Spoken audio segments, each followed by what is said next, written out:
Hey, hey, hey. Good evening, everybody. We are back. We are back here live for an IncrediChat, which should be incredible on IncrediChat tonight. We're gonna have a lot of fun. Um, we're having trouble streaming on Instagram. I don't understand what this means. Try creating a new Instagram stream. Um, let's see what I need to do here. Hold on, we're gonna try something new here tonight with Instagram. If you want to just give me a second, folks. New to this new technology, it's crazy, it's fun, it's insanity, right? But I just need to do a stream key, and then hopefully this will work out well. So just like I said, give me 1 second, and then we're gonna hop into our event for the evening. But anyways, welcome back here to IncrediChat. Um, yeah, I'm happy to be back. We haven't been live for a while. Again, I'm working here because I want to live video. I want to get this stream key here, which is what we need. Audience, can't public. We want to do public next. Sorry, and we want the stream key. Copy, and then we're gonna go over here to Google Chrome. We're gonna put that into here. If you already have done this, I don't think it's working. Save changes, saving. I don't know what's going on, but nonetheless, we can play with that later on. Please welcome tonight two of our old friends who are back for an incredible IncrediChat. Welcome to the show, the one and only, who was with me the other night live, Michael Grassia from In Toon and creator of The Wiz. So get the book on Amazon. I'll try and drop the commercial. I don't know how to do that, Grassia. I sent you the instructions. I know, and you also sent me the instructions on how to do the Instagram live, and I wasted 2 minutes trying to figure that nonsense out. So we'll figure it out. But you should always practice before going live. I guess. And now, without further ado, I know Grassia was with me the other night. This has been a hot minute, and we know we got about 3 hours to go here. But let's welcome in the man, the myth, the legend. Looks like he's eating some Chinese food there, some noodles. Please welcome in Bronx Heroes himself, creator of The Roach and the most awesome book, Black Power. Welcome, Ray Felix. Hello, Ray Felix. There he is. I thought you were using some chopsticks or something for a minute. I thought you were eating out of the box and everything, Ray. So welcome. We're back. Oh, my wife just cooked, so.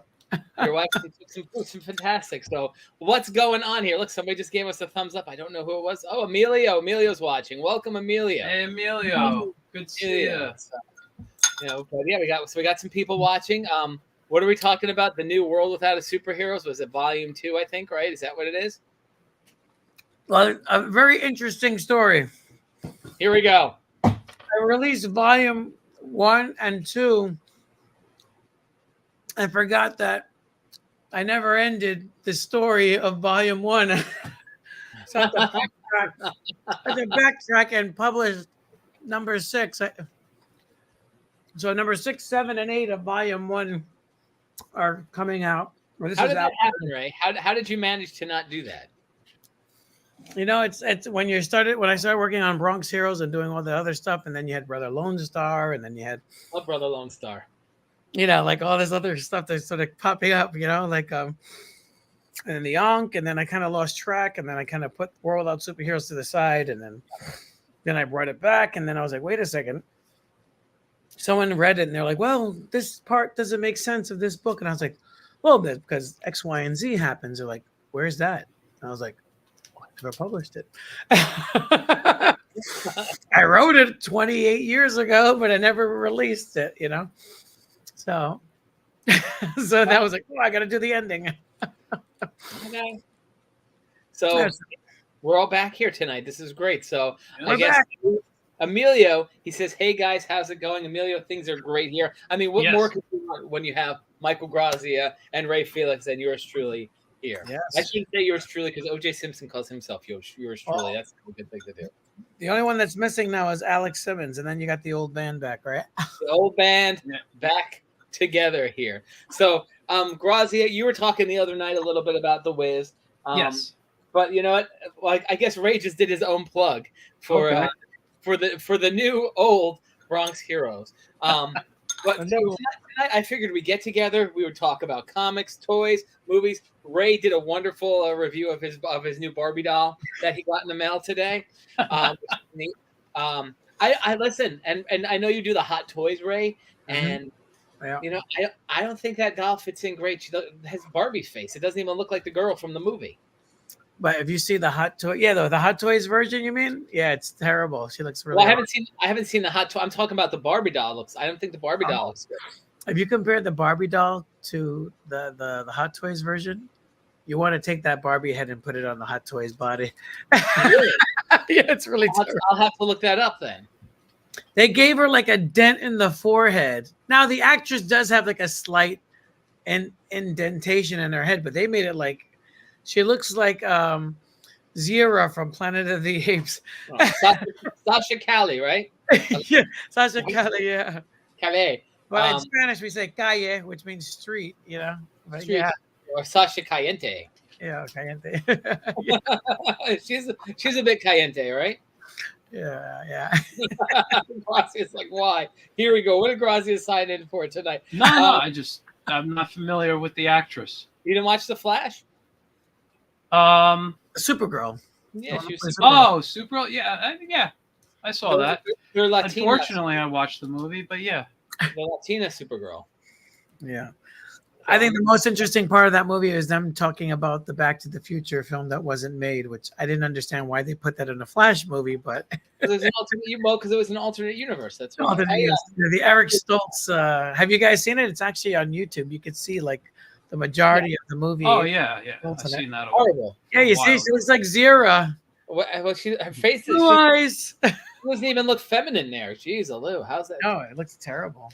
And she's a very attractive woman, and she does not look good there whatsoever. So Yeah, hopefully they'll redo that before they issue it out because it looks bad. I know they gotta make it. The internet doesn't look at it. The internet doesn't think Hot Toys' new Supergirl figure looks anything like Sasha. Looks like Cold Toys. Yeah. What a big difference, right? I know, really. And the nose and everything, they made her look like a mongoloid. If that's Oh my god. So anyway, I don't know. Is that a real word? I used to say that as a kid. I don't think it's PC, Ray. I don't think it's PC. Oh, that was as a kid we used to say stuff like that. Like, Well, yes. What we did 40 years ago is probably not. that's what it means. It's just like it's just something you said as a kid. You're a mongoloid. So where do we want to start tonight? Do we want to talk comics, movies, toys? We're talking about toys. So what other cool toys have you gotten, Ray Felix? Oh, Aquaman's latest movie. McFarlane did these I don't supposedly like 12-inch figures, but they're really like 10-inch, Yeah. And actually Target has the fish guy on sale. Oh, really? For 20, yeah, they have them on sale for 27. Originally they were going for 40 something. It's not even a real sale though. Yeah, they didn't sell, the fish guy didn't sell well. And there's a Black Manta. But I got Black Manta and Aquaman. I liked the film. I thought it was fun. I think I liked it better than the first one, honestly. Yes. But they made him and his brother like Thor and Loki, really. Yeah, they did. Yeah, they did. I haven't seen the movie yet. Yeah, they really did. I think that these guys who are in charge of these DC movies have to stop trying to aspire to be like Marvel when DC is older than Marvel. They're the first comic. You don't have to imitate the second coming. The Avengers was a ripoff of Justice League. If you read the history of it, Stan Lee admits it himself. He saw Justice League on the stands and he's like, we need to have a book of superheroes, and they come up with the Avengers. I'm gonna be honest. I'm gonna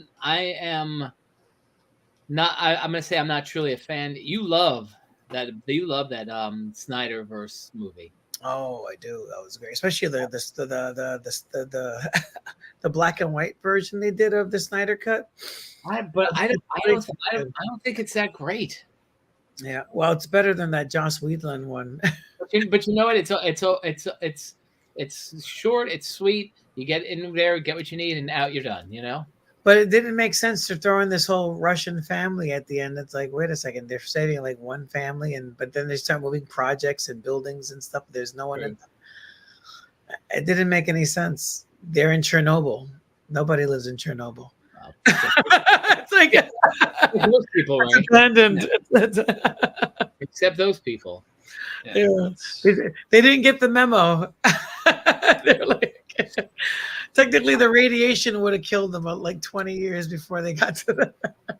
I mean, listen, but here's the thing. I think for kids, I think that it was a movie that kids like my son liked it. He thought it was fun. The Joss Whedon version you're talking Yeah, I mean, about. it's because it's the Justice League. He's now he wants to see like the 4-hour cut. And I'm like, I don't know if I'm gonna sit and do that, dude. You know. You do it in chapters. So you do like chapter 1 one day, chapter 2 another day, chapter 3. That's the way it was intended. It's like Gone with the Wind. You're supposed to watch it with an intermission in between. Is it still on Max or no? I believe so. That's a good question. It might be because I just got Max and I did have a lot of DC stuff. So, see, and that's the thing. We talked about this a little bit the other night, Grassia. A lot of that stuff has been leaving Max, but now it's showing up like on Tubi or Netflix or the freebies and all that stuff, which is as much hate as Zack Snyder's Justice League gets, they're actually talking about releasing it in the theater and doing our theatrical release. Really. Yeah, I didn't hear that. Both the color and black and white. I just read it today. But where did you read it? Online on the DC. They have a DC Facebook or Instagram thing that I can't. I can lose track of it. But yeah, they're gonna release it in the theater. Because that's the thing is like people, people will go and post that, but you take things with a grain of salt there. So yeah. I couldn't sit through the 4-hour Justice League in the theater. I could do it at home. I need to pause it to do things. The bathroom, right? I would watch it just bathroom. I may want to make food, make a phone call, take a break from it. I am an oak. I like both movies for different reasons. But I think the 4-hour one. See, the problem is they went a little dark. And yes. I don't like when they do dark superhero, especially with DC. And I've always said this. I've talked about this. When you look at Marvel, Marvel's supposed to be reality.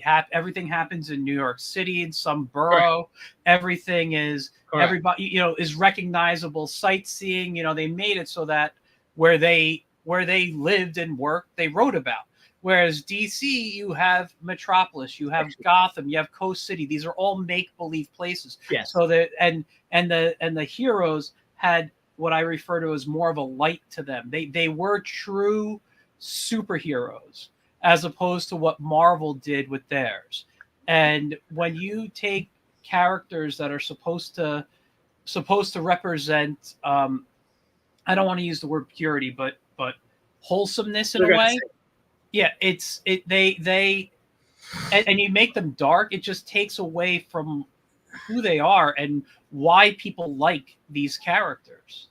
Well, I have to disagree because in 1988, the DC Comics has been dark since the 80s, since the late 80s. Yeah. Once they introduced Alan Moore, and he did his Swamp Thing and then Batman.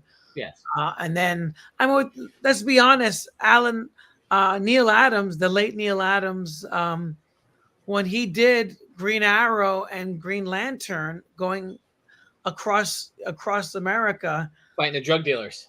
Well, yeah, that was basically the introduction of darkness into DC, and then Ra's al Ghul with Dennis O'Neil and Neil Adams.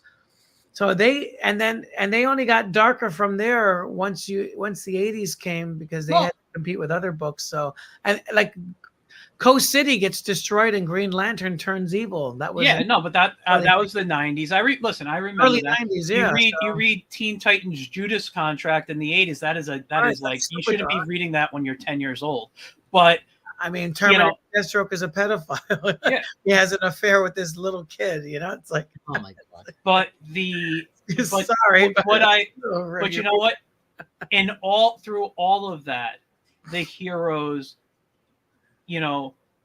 never really crossed the line. That happened later on.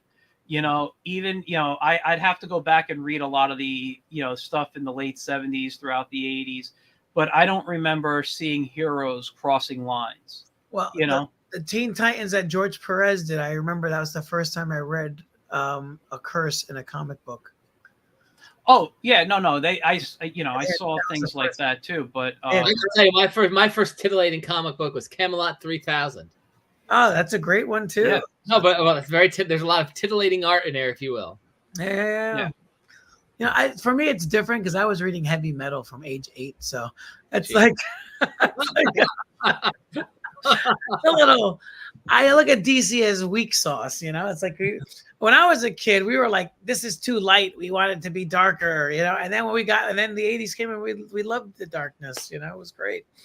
You know, I mean, it got a little corny, I think, in the '90s when Superman died, and then he came back and he had the same gun that Cable had in X-Force.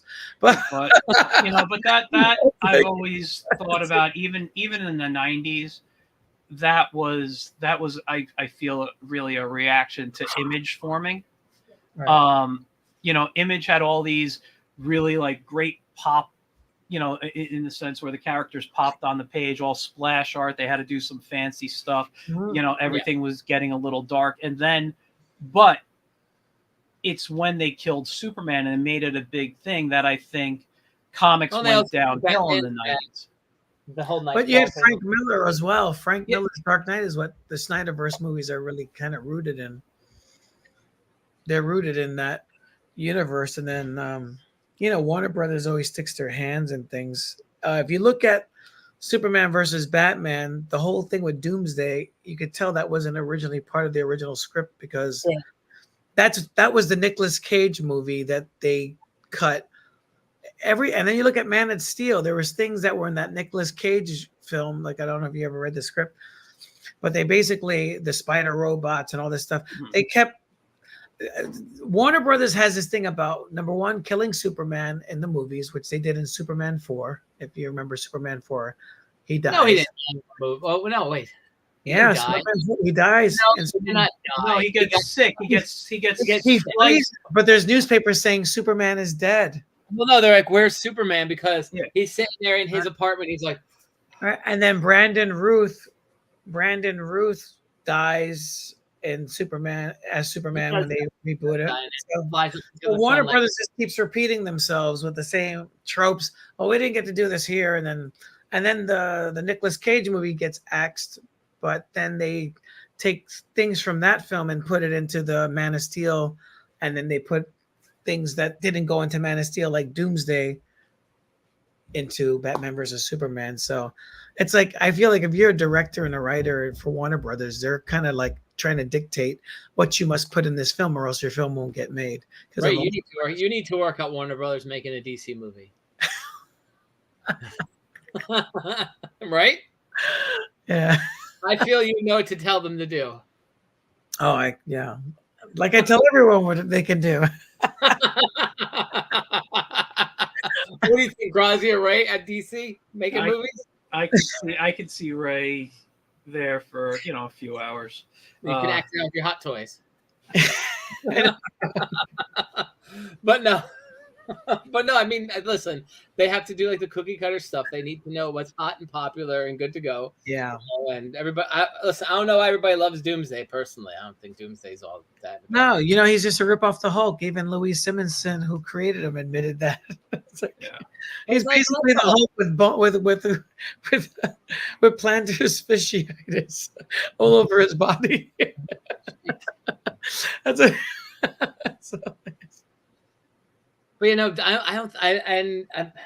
know. I kind of like, to an extent, I like Superman versus Batman or Batman versus Superman. It's okay. Yeah. For what it was, but I mean, I think even like the DC, that group of DC movies, they weren't horrible. Like the one movie everybody hates it. I liked Wonder Woman 1984. I enjoyed it, but it was silly. It was silly. Because, once Zack Snyder was out of the picture, I knew they were going to go to the TV show. I'm surprised they didn't do any disco dancing in it. I mean, you look at Harley Quinn. They got rid of the Joker. The original title was Harley Quinn versus the Joker. Then they got rid of it. Then they said it was going to be Gotham Girls or whatever. And then they got rid of that. And they made it. I have to see that movie again. I only saw it in the theaters once. Yeah, that's all. And you gave it too much time. I bought a copy for $5. There you go. It's like, So I have it in the library here. So it's, yeah. I mean, I like Margot Robbie as Harley Quinn, but that movie was just like, what the hell happened here? It's And like then it's like everything's already set in stone. It's already written, and then they hire these people like, now we're not going to use this.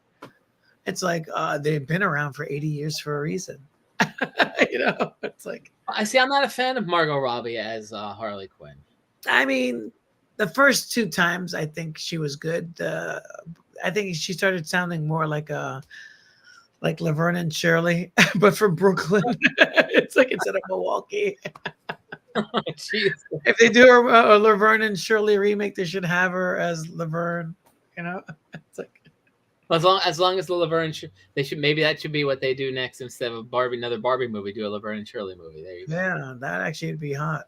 And you got Ryan Gosling as Lenny or Squiggy. Right. Ryan Gosling and Justin Timberlake. Or Three's Company, and then Three's Company. She could be Chrissy,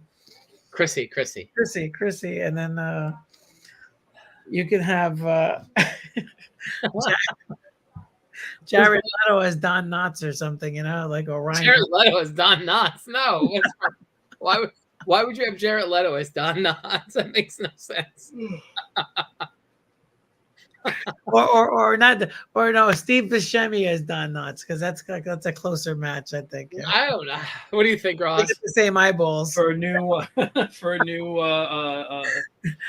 Knotts. Oh God, I don't know who that would be. Be the new Don Knotts. New Don Knotts. I know who it is. It's that kid, the kid with the tattoos all over his body. He looks kind of like Don Knotts. The what's his name? The king of Staten Island. That kid from SNL. He looks Don Knotts like, right? He's got that Don Knotts. I don't know.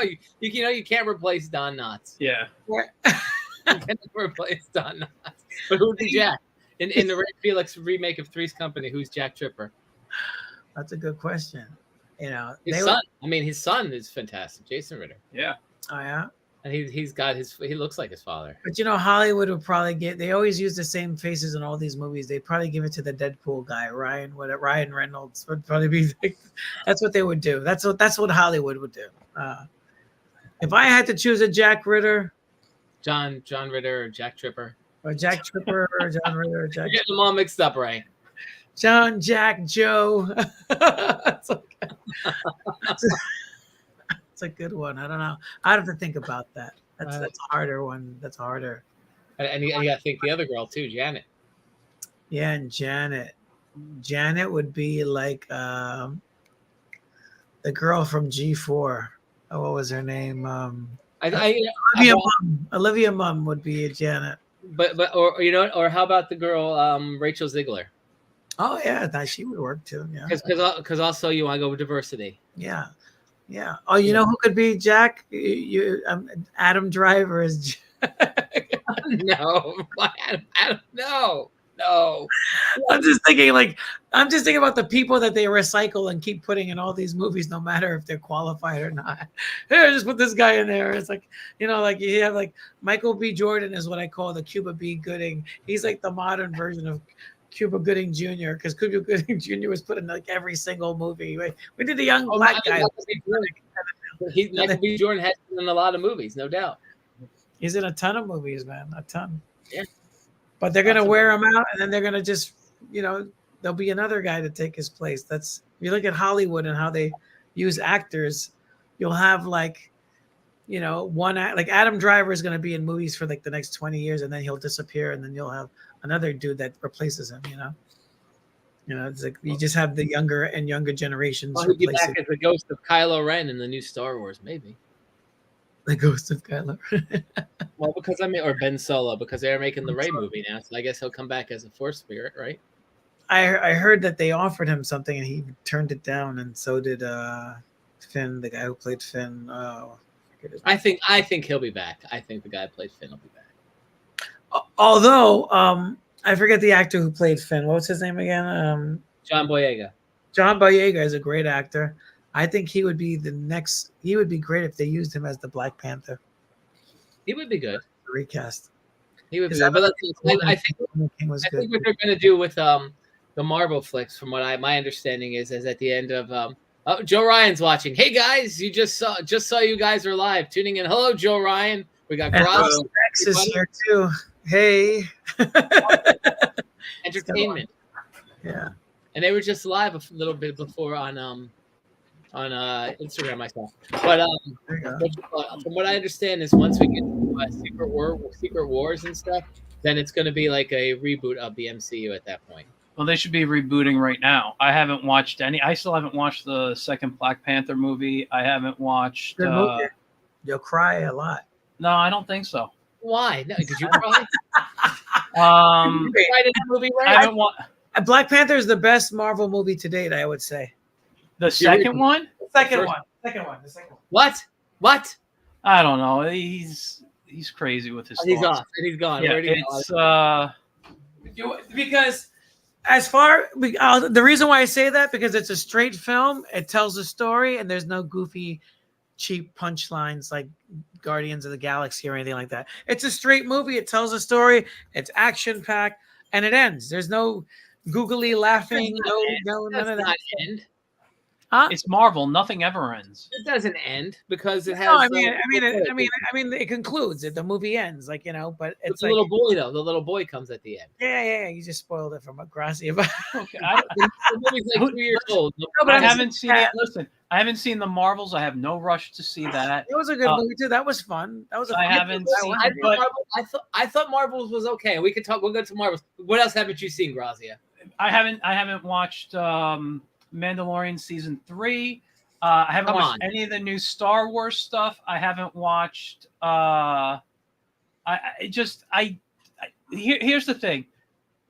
Ever since Endgame ended, I like that. Marvel, or I should say Disney, with these licensed properties that they have just been doing bad stories. I didn't watch Loki season 2. Loki season 1 put me to sleep. It was fun. What's it called? Moon Knight had potential, but eventually I kind of started falling asleep watching those. I think Moon just- Knight started strong and then ended bad, like just poorly. Yeah, I mean, listen, Yeah. it's bad storytelling right now. I want, they just announced the Fantastic Four.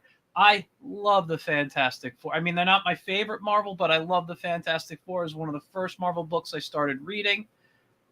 But, I'm not too much into the cast. And, that should have been the reboot. It should have started with the first family right there.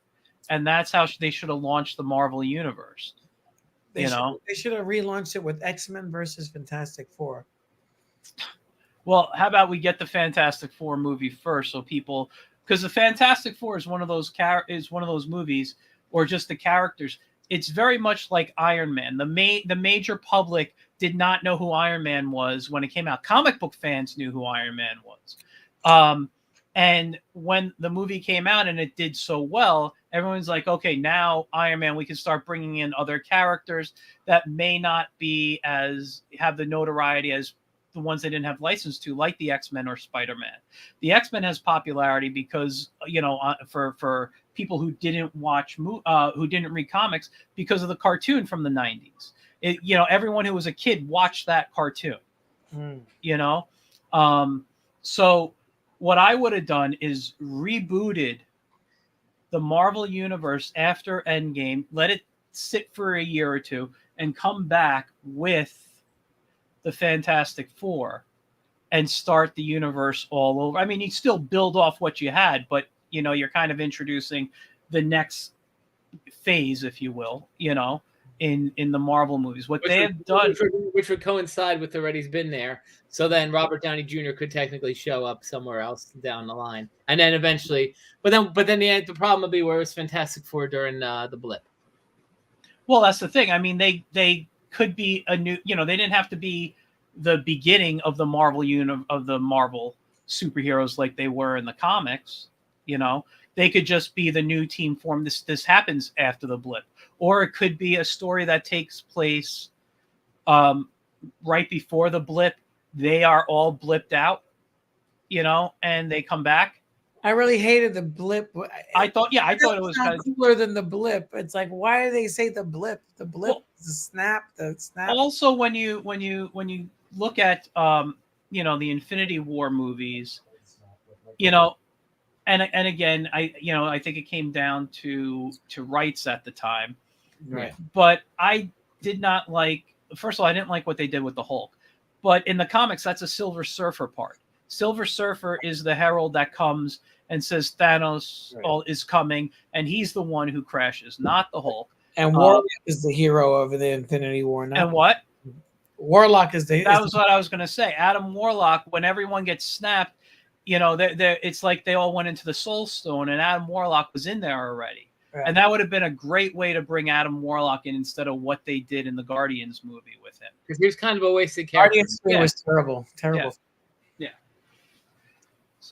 Yeah, really was there was nothing memorable in Guardians 3. Oh, it was terrible. It was this juvenile. It was basically Peacemaker.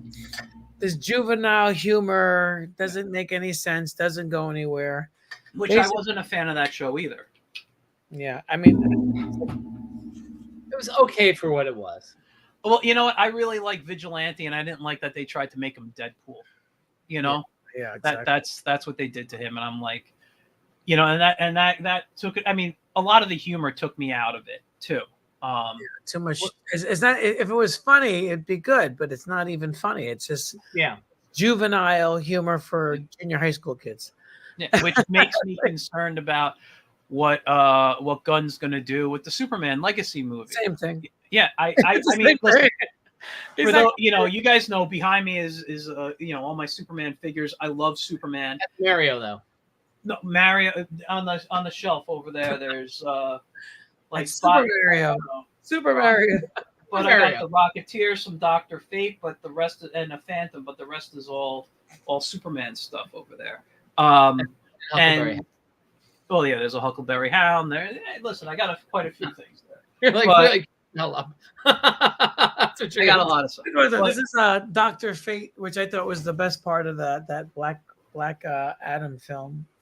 I liked Black Adam. I don't think that was a horrible movie either. No, I thought it was fun, but I think complain about that one. It was pretty good, and then you could switch his head, and he becomes Pierce Brosnan head. Yeah. Now, here's the thing. I'll just give my little 2 cents. You guys all know Dr. Fate's like after Superman's my all-time favorite, right? Yes, and here's the thing. I love the Justice Society so much. I prefer them over the JLA. I love the books. Yeah, it's true, right? And so what I didn't like is they did not build up the characters enough for you to care about the Justice Society. So then, it's been a while. I'm going to spoil it now. When Fate dies, you don't feel anything for him. They didn't do, if they did a Justice Society or at least a Dr. Fate movie in the before to get fans interested in the character just to watch him die off in Black Adam, it would have been more effective. Well, I think they should have done is the flashback should have been all those characters.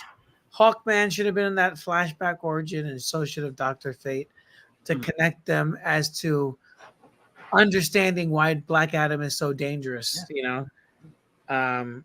But yeah, you're right. They didn't build any of that stuff. Yeah. But I think they were going to bring him back anyway. I think he was coming back anyway. Well, yeah, but I mean, Fate can come back as anyone. It doesn't have to be Kent.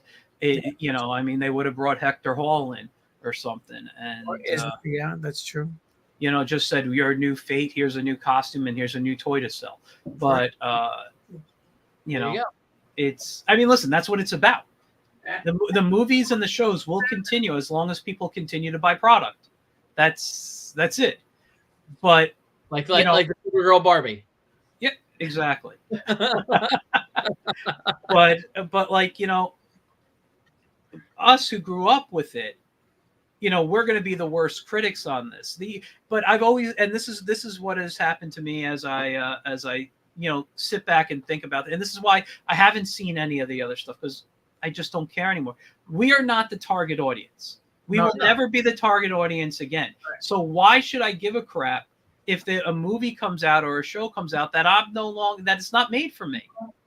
Why am I going to rush to a theater and waste my money, which is now a crap ton of money to go to the theater, you know? Yeah. Unless you go on Tuesdays at $7. It's mad. Or if you join Regal people, I hope you're watching. I'm gonna plug you. Regal Unlimited, $23 covers your price after 2 visits. You can go every day. That's nice. Oh, yeah. Great. That's what I got. My closest theater is the Alamo, which is a freaking like $20 ticket each time. And, you know, if it's me and my wife, that's $40 there. And then if you want to eat, you're not leaving there without a $60, $70 bill, Right. you know? And so I, you know, like the new Star Wars stuff. Joe Rogan, You know, Star Wars valid. is made for kids so that they can buy the toys. You know, that's it. It's, you know, I have Star Wars stuff. We have collectors.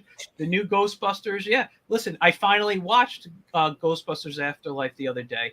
I thought it was a fantastic film, but I did not rush to the theater because I didn't care when it came out. I'm not dealing with that because, you know, again, it wasn't made for me, but I was hoping that there would be some nostalgia and stuff in there for me. Cry? You're the key master. I will say there was a scene I did tear up in, but I didn't like cry. Nothing, tears didn't fall. I got a little watery. You didn't ball? No, I didn't. But yeah, I'm looking forward to the new Ghostbusters because of it. The death chill. You know, so I keep saying that line. That's what Dan Aykroyd says in the trailer. The death chill. Do you guys know that before the death of John Belushi, that John Belushi was supposed to be one of the Ghostbusters? Yes. Slimer's there. Yeah. Slimer's based off Belushi. And John Candy was originally supposed to be Louis Tully. Mm-hmm. And they, for whatever that would have been an incredible movie. See, a Flash should have done that instead of what? Stoltz. They should have had John Belushi alive as Ghostbusters. Right? Yeah, but Eric Stoltz actually shot, scenes. Yeah. So.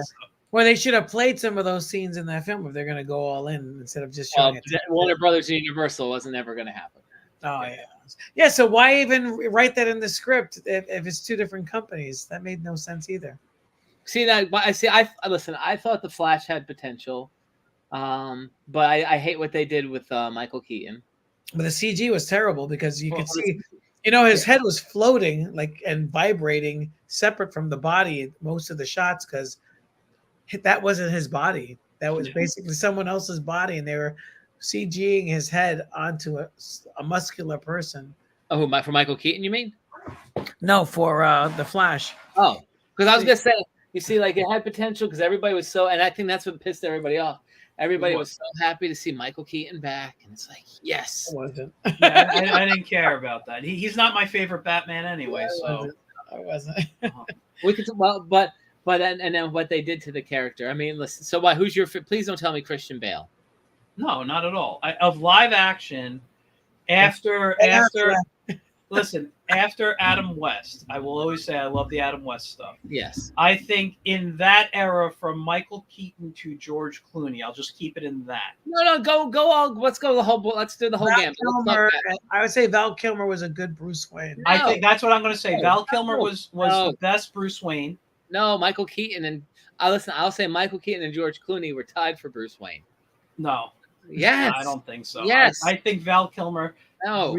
Listen, Val Kilmer in that era is my favorite, Batman actor. Not counting Kevin Conroy doing the voice. Oh my God. Of Batman. But I do think. Oh my God. I do think Ben Affleck had the best look. I agree. Yeah. I always said, even when he was younger, I'm like, he needs to play a superhero, and this was before he even got Daredevil, because he's got such a square jaw. He's got that superhero look. Then he comes out as Daredevil. I'm like, right. Val Kilmer is taller. This is like midget. Val Kilmer hot toy is taller. I don't know if the actor is taller than Michael Keaton. Well, these days I don't think guy. So. Can't use a doll to compare. Michael Keaton is my height. How do you know? I've seen him in person. And Val Kilmer. Val Kilmer is taller. He's way taller. No, but Well, Michael Val Keaton, Kilmer's like That's I think accurate. a That's little accurate. over 6, right? And then he has heels. You see, look at his boots. He's got those thick heels. You know, he had those Prince heels to make him taller. I listen, and I thought had it been a better movie, George Clooney would have been solid as Batman. I listen. I'm not going to disagree there. I think he was a good choice. I think he just got a crap movie. I actually will still watch that movie when I'm sick because it puts me to sleep. But I will say this about the Michael Keaton movie, the very first Michael Keaton movie. Within 20 minutes now watching it, I'm always out cold, and I always wake up at the end when the Joker's right. You know, he pulls that gun out right about to shoot when he's on the bat plane. That's. I mean, I'll say this much. And again, I'll be controversial here. I don't think any of the movie Jokers are really good. I don't think any of the Batman were all that great. 100, you know. I don't like Jack Nicholson. I don't like Heath Ledger, and I don't really give or even Joaquin Phoenix. I don't think any of them. I think Jared Leto was probably closest to the comic book out of all of them. I think Heath Ledger is all hyped up because he died. Yeah, exactly. I mean, I think had he not died the way he died, I think there would just been the Olsen twins killed him, right, with their medication. I don't know. He did. He OD'd on the Olsen twins medication. That's how he died. I did not know that, but I don't know that. Yeah, look it up. It's true. I think his death. Is what hyped up that movie, and that's why people love it. Yeah.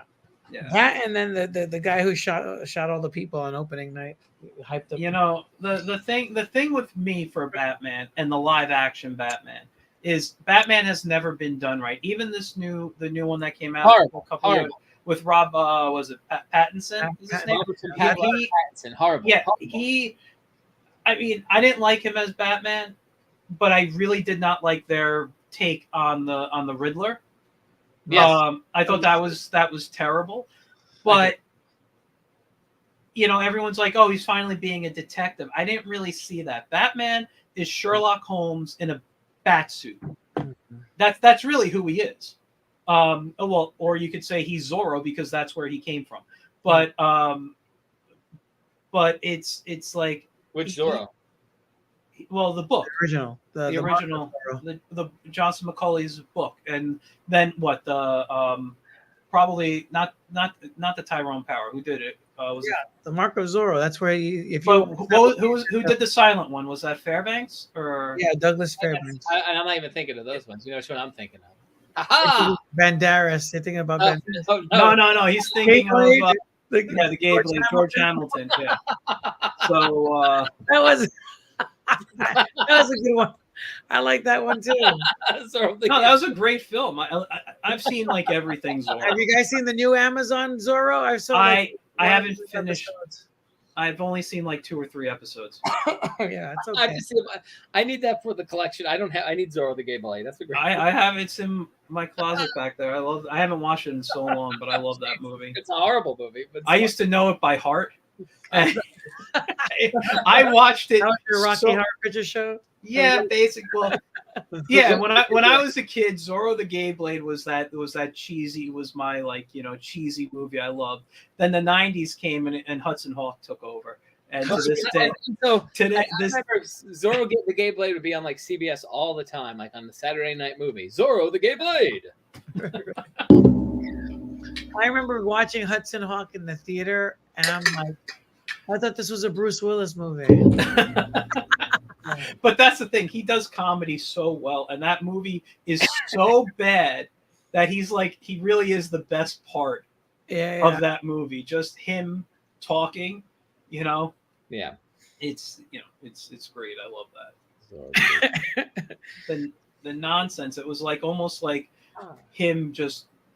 I don't know. I felt it was almost like moonlighting to the extreme. You know. Yeah, it was. It was like it was a nod to moonlighting, for sure. But yeah, I think best Joker, I would say Jared Leto, and because it's closest to the comic book with the whole chemical thing.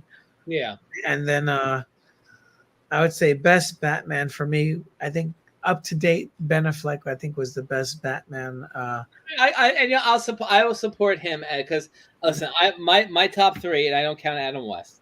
Because Adam West that's a whole different thing. Yeah, My top three are Ben Affleck, George Clooney, and Keaton. yeah. Those are my top I mean, three. Keaton was fun, but it's like, but I never liked when he came out as Batman in the theater. I remember being angry. Well, a lot of people I remember leaving the theater angry. people didn't know what to expect. But I don't like Jack Nicholson as the Joker either. I didn't. Yeah, I this is the obese Joker. Jack Nicholson he's number one. He shouldn't have been the Joker. Yeah. But I always thought the way Jim Carrey played the Riddler is more how the Joker should have been. Yeah. And the problem with that movie, and that's the one with Val Kilmer, is Jim Carrey. That's the main problem with his film, is because his character was so overdone. Tommy Lee Jones, who is one of the greatest freaking actors, had to play Two-Face as a comedy piece, and Two-Face could have been such a great with him playing it. I was excited when I heard Tommy Lee Jones was playing Two-Face. I remember that, but I would have loved to have seen Jim Carrey as the Joker. Originally, if it had been a true third Batman movie, it was going to be Robin Williams and Robert Williams. Yeah. But he would have been a good Riddler. He was supposed to be the Riddler. And Billy Dee was supposed to be in it too. Yeah. Billy Dee was the original Two-Face. And he would have been great. I think he would have done a great job. Yeah. There you go. You got this. There you go. You got the Two-Face here. Look. I love that, but that's not Billy Dee. No, this is that's Tommy Lee Jones. Tommy Lee Jones. Yeah. I didn't like the whole leopard shirt thing. Yeah. I thought that Two-Face theatrically, the better one, even though it was limited, was the Dark Knight one. It was very 90s. But I'll agree. I'll agree that Two-Face was good. I hate Christopher Nolan movies personally. Yeah. No, I'm not a big fan of his. I didn't like the squirrel Batman mask, and the over the top voice, Yeah. I know what the hell was going on there. Let me ask you this, Joe. Just getting back to Two-Face. There was a show I watched only a few episodes, and it lasted one season. It was a CW show, The Gotham Knights. Did you guys watch that at all? No.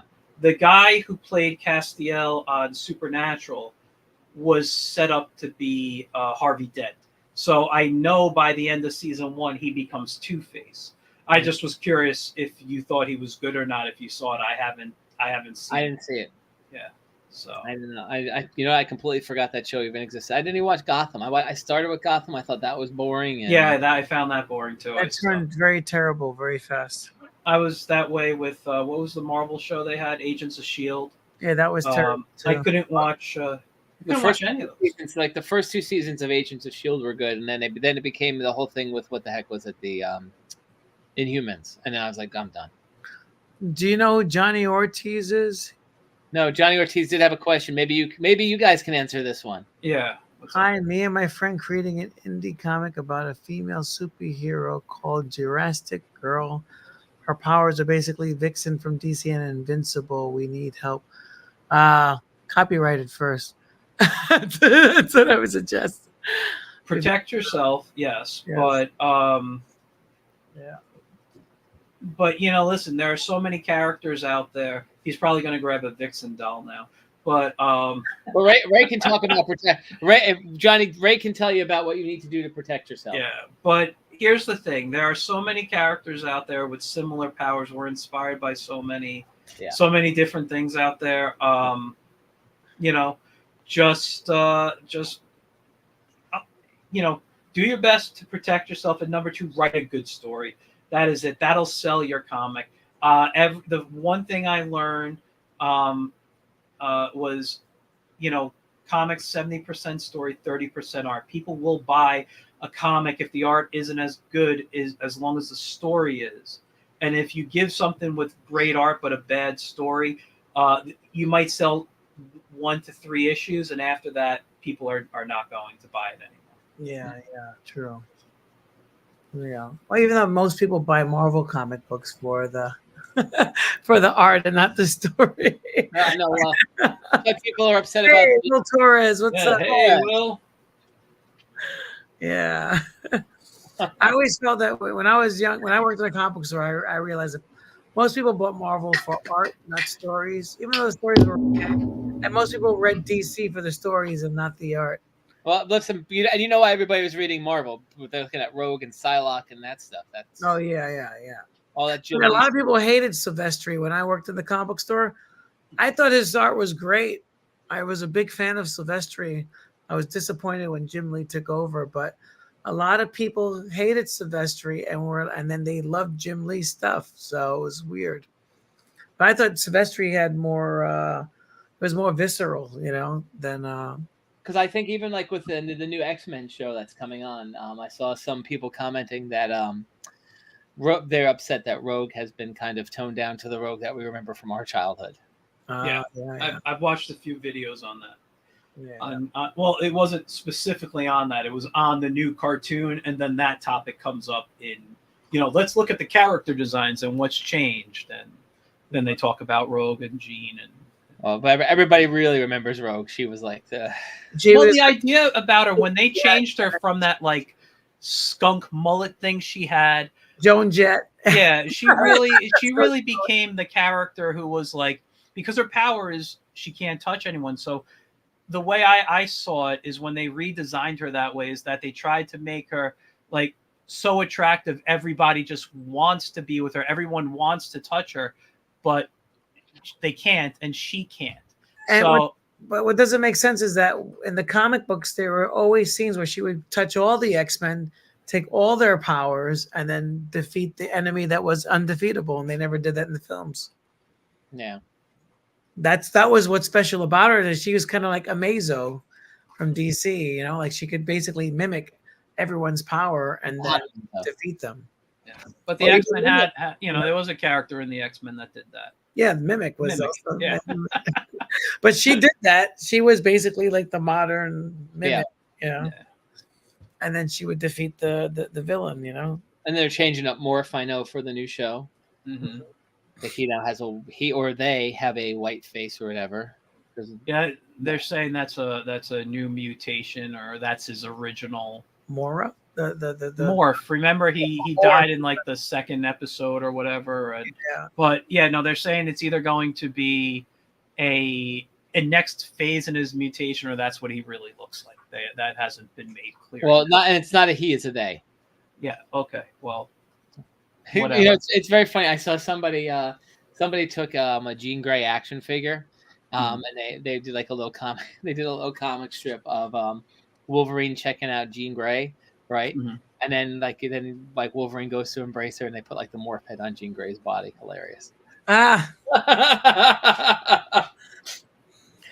funny. And DC had their own version of morph. They had the Matrix, which was the alien Supergirl, right? That took over. I guess, yeah. During the George Perez Superman. Everybody has their own shapeshifters. Yeah.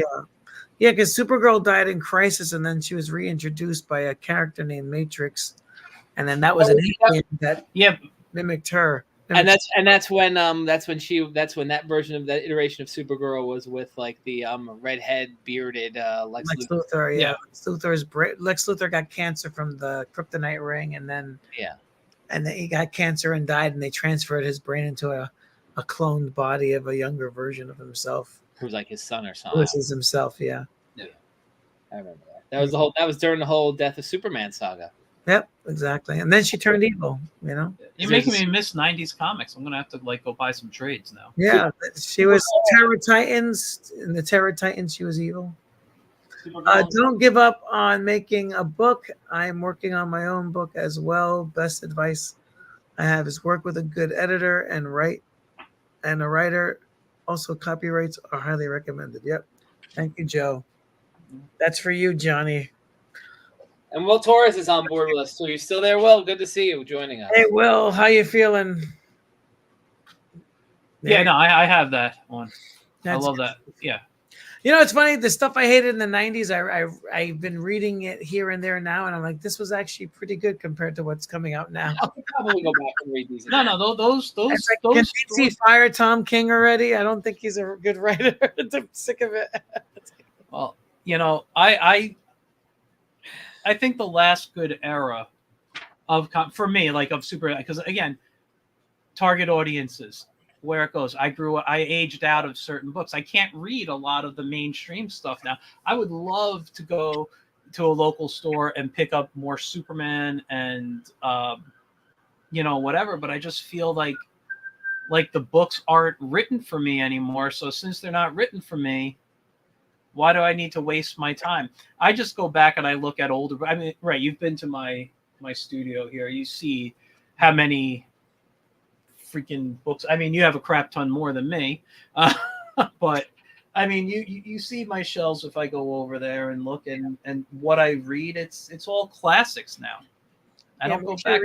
I'm actually reading that black and white Watchmen book I picked up at your friend's shop. I'm almost finishing it now. That's a movie I just picked up. I've never seen it before, but I picked up Watchmen. All right, you watch the Ultimate Cut. I have the director's cut. Watch the Ultimate Cut. That's the best one. I don't even know. I think I got the director's. I don't know which one the director's cut is good, but the Ultimate Cut takes the pirate cartoon and merges. Really? Okay. And you're watching it together instead of separate. Because DC released the pirate film, which was based on Joe Orlando's comic. They released it separately. Yeah. Now, is this a mass-produced DVD, or is this something I have to find elsewhere? Oh, no, this is a mass-produced one. Really? Just look up Watchmen, the Ultimate Cut, and it's basically it's the director's cut with the cartoon together, and it's great. And there's a lot of scenes where they cut out. I don't know what it is with WB, but Warner Brothers with Zack Snyder hires a lot of black actors, and when Warner Brothers gets through the editing process, they cut them all out of the film. Really? It's like, so they actually reinsert all those scenes with the actor in the Watchmen comic book who's reading the pirate comic book. So they put them back in. You get this Watchmen Ultimate Cut on DVD. I'm looking. Yeah, it's really. I think it's the best way to watch it. Huh? Interesting. Yeah, that's really fun. Yeah, I think I got the director's cut, I believe. Yeah, that one's good too. That's like with the extra stuff, but the Ultimate Cut has even more stuff. Well, because I also picked up, which I never saw before, was the director's cut of Daredevil. Oh, that's a good one too. Because listen, I don't think that was a horrible movie, anyways. No, I mean, well, the dancing, I just hate dancing superheroes. Superheroes dancing, Hollywood. They want to make every movie La La. That's what the new Joker movie is going to be. Is basically La La Land with and Sweeney Todd. That's basically. I'm not excited for that flick. What's that? I'm not excited for that movie. No, nobody wants to see a dancing Joker. I want to see. The first movie was as best as okay. It wasn't like fantastic. It wasn't everything. Again, I don't understand this love affair of the Joker, right? I don't get it. Like he's a good character. We live in a sick world. I'm sorry, I zoned out for a second. I have the director's cut here. Which were you talking about?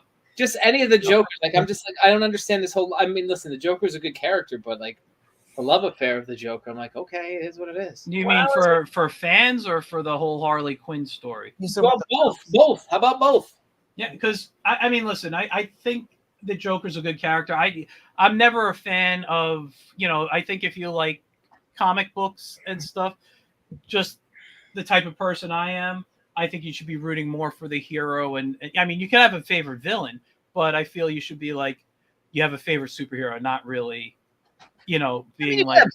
Well, I mean, no. You're too much of a nice guy. I think the villains make it all. No, you need a good villaon to have a good hero. Yeah, but you're like, I'm rooting for the villain. I mean, the good guy. No, you want to root for the bad guy. That's why everybody loves Empire Strikes Back. But like just example, Magneto. I don't consider him a villain. Maybe when he first started, he was a villain, but as he developed, he just kind of became a guy with a different point of view. And so I can look at him and love him and think, this guy. I could root for Magneto because. It's a different point of view. But then you get Doctor Doom. Doctor Doom's just pure evil, Or you get someone like Darkseid, pure evil. There's no reason to be rooting for destruction like that, in my opinion. You root for the heroes to stop those type of guys. Well, I guess like in Avengers, Thanos, everybody was hoping that they were going to stop Thanos. But Thanos, when he was talking, he makes you feel for him a bit. Yeah. He's got just like, listen, I just think differently than you guys do, and you're attacking me because I think, yeah, sure, I might want to kill half the population of the universe, but that's just my thing. You guys, Yeah, I don't think they depicted Thanos accurately because he conquers the world just so he can become a farmer. It didn't make any sense. yeah, It's like, you know, he is a nihilist in the comics, and he was trying to, he was in love with Death, who was an embodiment of, you know, the actual female figure Death. Yeah. And he was in love with Death, and he wanted to. She never paid him any mind, so that's the only reason why he killed half the universe, was to basically show that he has feelings towards her. But of course, she didn't pay him any mind. yeah. But instead of Death, we got Red Skull and a cloak. Which was good though. I mean, that was not bad.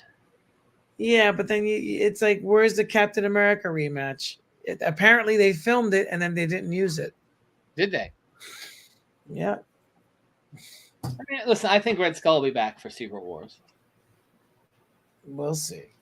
I don't know. I don't think these guys, as long as they don't read the books, they're never going to get it right.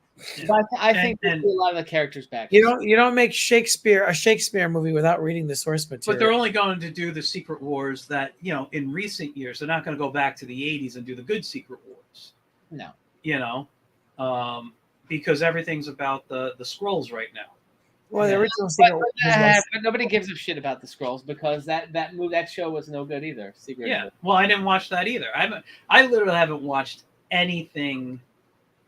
You know, the most recent, I can say the most recent thing I watched, and it wasn't anything to do with superheroes. It was on Netflix, and I've recommended this to you, Ray. Louder Milk with Ron Livingston, or is that his name? The one from Office Space. That dude, that was a great show. Great 3 seasons, 10 episodes a season. I knocked it out in a few days. Yeah. While I was like working in the studio here, but How about Curb Your Enthusiasm? I'm watching the last season of that. I love it.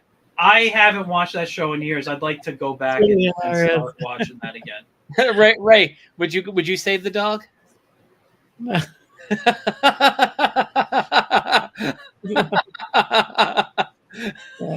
You thought you heard the dog getting killed and you would continue playing golf? Yeah. Wouldn't bother. Matter, the dog's dead already. Nothing you can do. He's already dead. He's dead. He's dead. Oh my god, that's great. He writes the funniest scenarios. He does. I hear that the majority of the show is ad libbed, so that The whole thing is they get a outline, and that's how they do it. Yeah.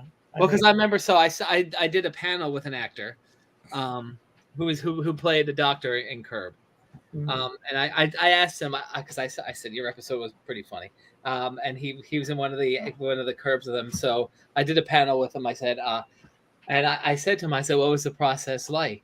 And like, it's just like they get the outline and just kind of go with it. And Larry already has in his mind where he kind of wants it to go, and he kind of just trusts everybody to do their own thing, which is interesting. And it's funny too, because the guy that plays Leon was on Good Morning America the other day, and he was saying the same thing. That when they do like their scene setups for the cameras, they just look at each other, they go blah blah blah blah blah, and then when the camera comes on, boom, then they got to do it. Interesting. So kind of like what we're doing now. Yeah. We're not as funny, unfortunately. Yeah. Good stuff. So outside of Curb, what else have you been watching? You too, Grassia. Night Country, the True Detective. That was pretty. Night Court. And I haven't seen that yet. Night Country. The Jodie Foster is back on television, so that was pretty good to see an elderly Jodie Foster. You know, an elderly Jodie Foster, but she still looks good. She's for an elderly person. For no, I mean she's 60, 64, right? She's not that. Does that really make somebody elderly? What's that? Does that really make anybody elderly? Oh, for sure, man. Once you get those little lines dropping down here, and your lips got wrinkles, you're old. Well, Your lips got wrinkled. Once your lips got wrinkles, you're old. You got those Yoda lips, It's like so Yoda's elderly. when someone tries to kiss you with those wrinkled lips, you're like, oh. Have you kissed an elderly woman, Ray? Yeah, my grandmother when she was alive. Hey, back up. Just shave first, lady. Oh my God. Take down that mustache a few inches, Oh. But when we're all in our 40s ish area, right? 50s. 50, right? So go. Let's jump into the way back machine. All right. Okay. I'm gonna pull something up. We're going in the way back machine here, just to get. And I saw. I'm not gonna be able to find the meme, but I'm sure you guys saw this online. Let me just pull this up here. So and it's funny. So Dawn and I were watching TV last year, and I'm showing her shows and stuff. So let's look at this chap here, right? This guy. How old was this gentleman supposed to be when we enjoyed him on television? If you're doing what I think he was in his 40s. What? He was in his 40s. He was in his 40s. Yeah. Archie Bunker was 45 in season 1. How old is he?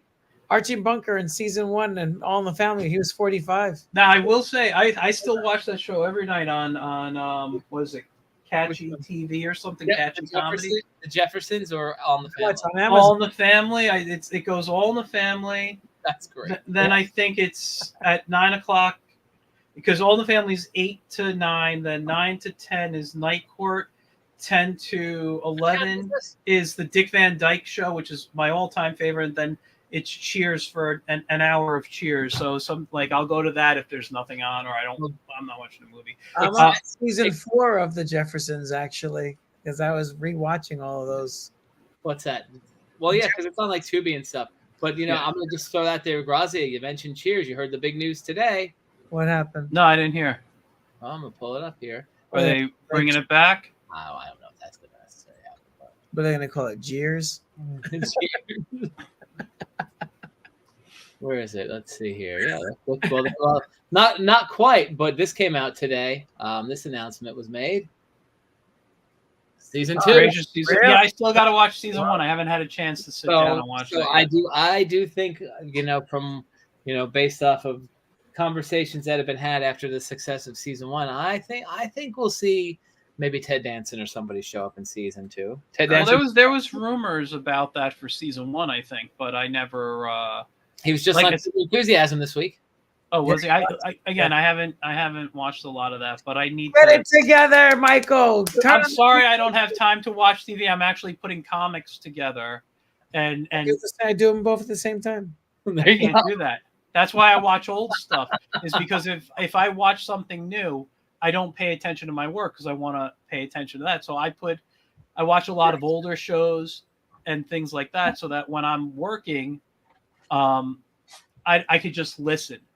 I'll do podcasts, sometimes music, but usually it's an old show or something that I used to enjoy. We know you're taking care of business, just like the song. Taking care of business. Hey, listen, if I sat there watching, how would this book have come out this week? All right. Sure. Available now on Amazon, The Whimsical Whiz. Available. Yes. All right. The Wizard of Whiz. The Whimsical Whiz, dude. When are you going to let me do my parody of The Whiz? As long as it falls under parody law, I can't stop you, Ray. I told them that they need to do a team up like the Wiz and the Roach or something like that'd be great. He's gonna be the Wizard of the South Bronx. The Wizard of the South Bronx, man. His evil twin brother. No. Oh man. Should do like a multiversal story. He's gonna be the Wiz with 2 Z's. Now I listen and here. Joe Ryan says congratulations. Joe Ryan, definitely gotta get a copy. Thank you so much. What? Here you go. And I'm gonna crossover event here. This could be our own comic line. We got Joe Ryan there who has his Adventures of an 80s Girl, right? There you go. right? We got that book, right? I'm giving you a little plug there, Joe.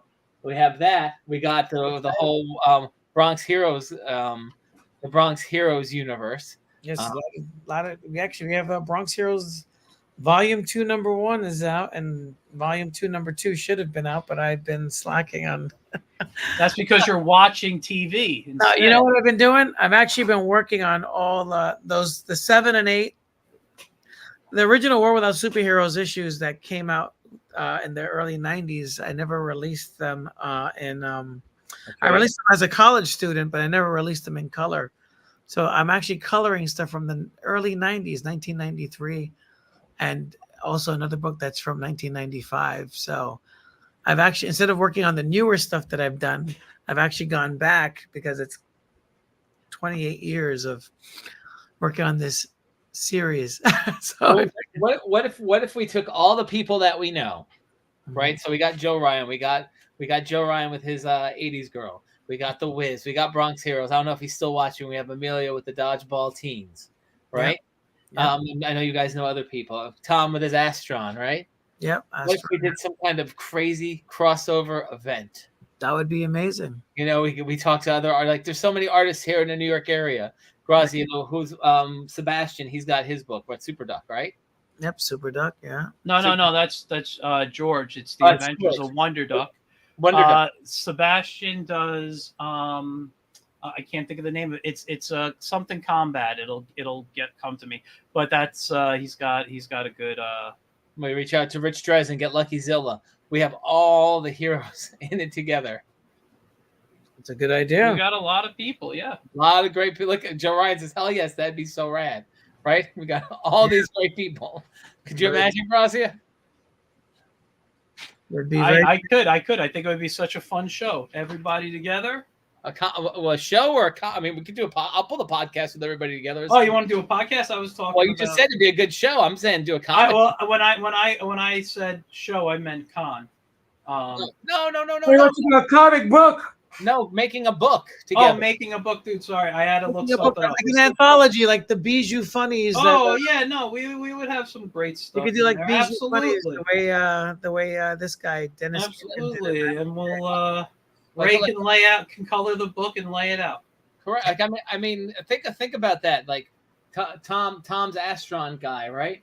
You know, he creates some kind of portal that, like, I'm just gonna start dropping names, right? Tom's Astron pulls in the Roach, the Wiz, Lucky Zilla, and one of the Dodgeball Teens all together, and there you go. Wouldn't that be great? Any of you guys watching out there, this is the way to go. This could be a great crossover event of all local artists in the New York area. It would be fantastic. Joe Ryan's 100% down for that. Look at that. Sounds like fun. What do you think?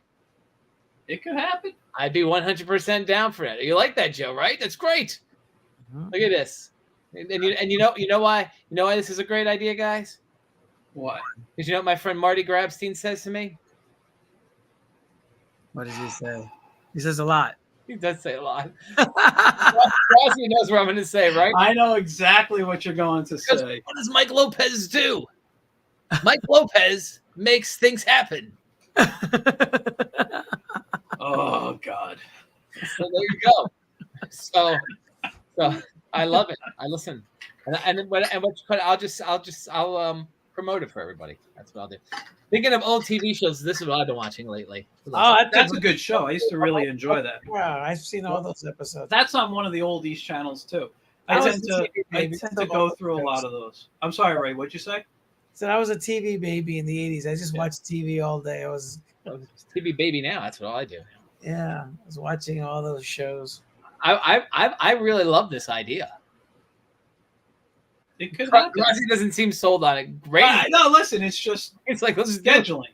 I look at this. I hear it. Yeah. I hear it, and I think of all the logistics. Look at this. Joe Ryan says my series involves time travel, alternate realities, so it would be perfect. So maybe his character teams up with Astron, opens up this portal, and chaos ensues.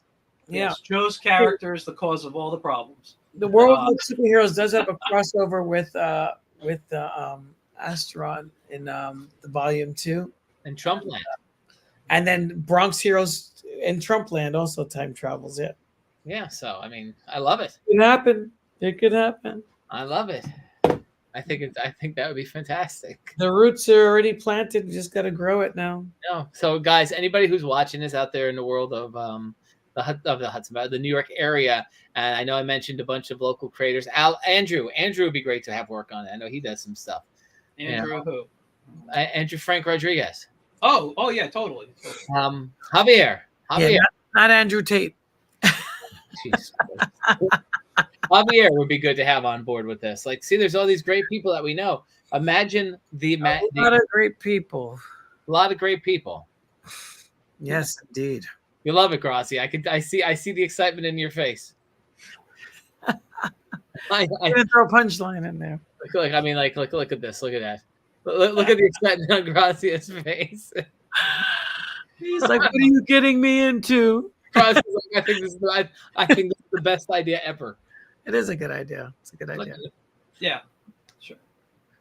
We just have to figure out publishing who's labeled. That's the thing. It's like you say that all of a sudden. This is see when you Where's say my that. money? What You got comes my to me character. is the logistics of how everything is going to be put together. But But since I think it's your idea, it should be the first like Increditainment type of book.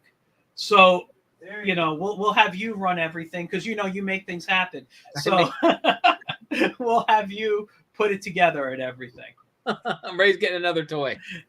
What toy is Ray gonna bring back this time? We're gonna find some. Oh, he's got a book. I was actually gonna plug these other two books. So this is All right. Here, so I'll give you full screen. I'm gonna give you full screen, Ray, to plug your book. Hold on.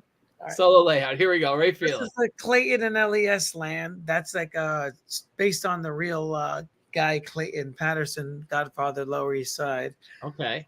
It's almost like a Peter Pan type story and of his real life. It's like an allegory of his real life. And then we got the World Without Superheroes, volume 2. Huh? It says sampler on it. No, it doesn't say sampler. World Without Superheroes. What's it say on the side? Oh, complex. I thought it said sampler. Yeah, it says Masada Complex Part 2. Gotcha. Right. Instead of Masada is one of the characters. So it's so we got a lot of great stuff in that one. And then of course we have the one that I showed you already, number 6 of World Without Superheroes, Volume 1. I saw you advertising that one. Yeah, so a lot of different stuff. And then of course Bronx Heroes number 5, which is somewhere over here. Or number 1, Volume 2. There we go. And this is Trevor and I. So this one's really cool. That's and on the back you have a pinup by Joe Staten. Beautiful. Yeah. Awesome. I'm gonna ask you a question. I'm gonna go back to the full screen with Grassia now. I'm gonna ask you this. Ray's gonna be like, oh, but this is what you do because I know you like to do kit bashes. Oh yeah, I do. You do. You like to modify and customize figures because every time I'm in Target, I see this and I think of you. I'm walking down that McFarlane aisle, and I'm wondering, has Ray Felix yet purchased the Signal and customized his own Black Power figure? It's funny. I do own the figure because Tom bought it for me to do exactly that. But I just I designed my own Black Power figure years ago. I just haven't had the right factory to actually mass produce it. Do you have a prototype to share? Yeah, I do. I did it like years ago, like over a decade ago. Of course you do. Yeah. I don't know if I saw this last time I was over. I'm gonna give great talk first. I'm gonna run and get my charger for a second, but here, let's look at the Black Power figure. Talk to us a little bit about the Black Power figure, how it came to fruition, who sculpted it, and where are we going with this figure? This was it's been a decade. This is originally the small version and then the large version, and this is way before the Signal was even created. But you can see that. This guy who printed this one they smoothed it out too much. It took a lot of the detail out, but on the 3D print, it's super highly detailed, like a McFarlane figure.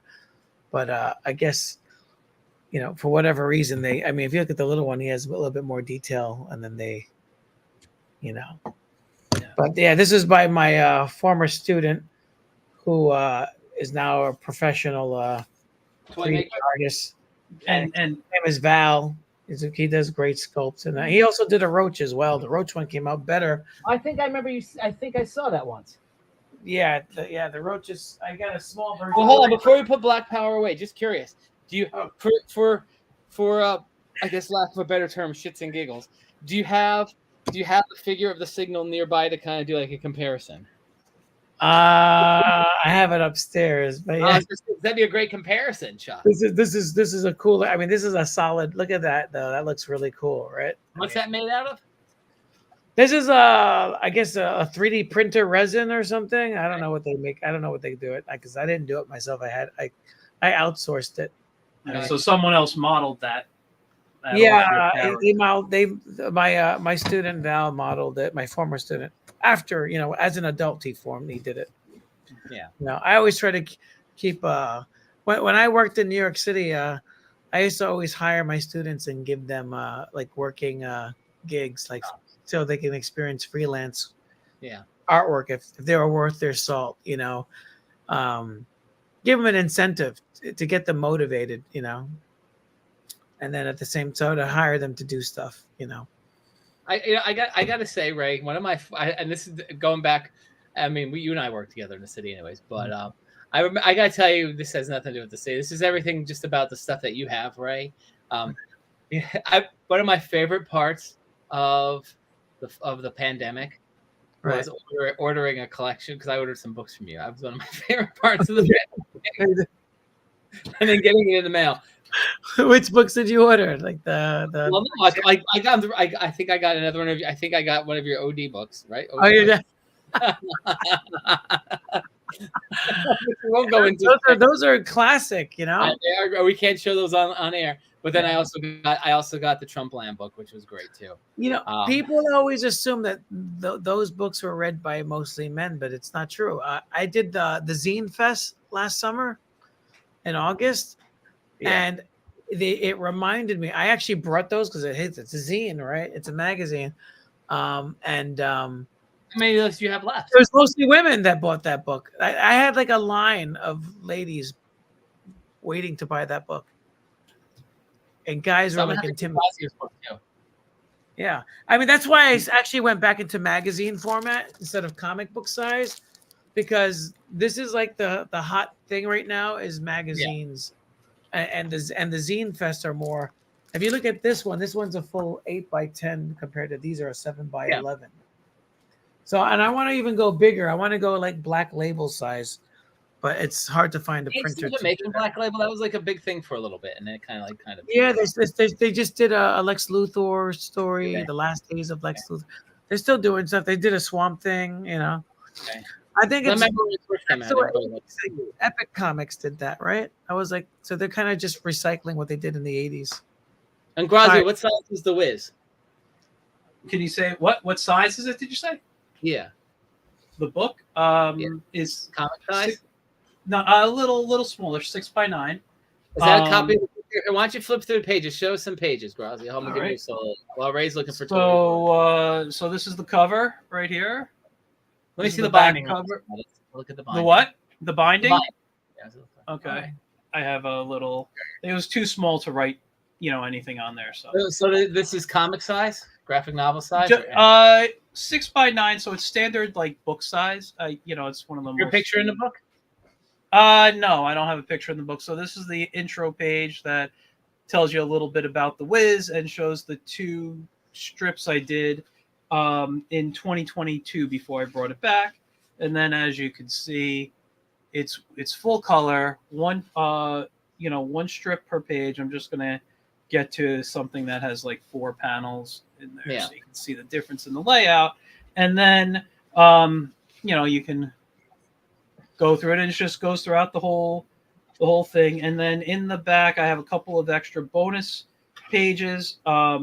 The last page actually talks about my process of making a comic, and I do it digitally.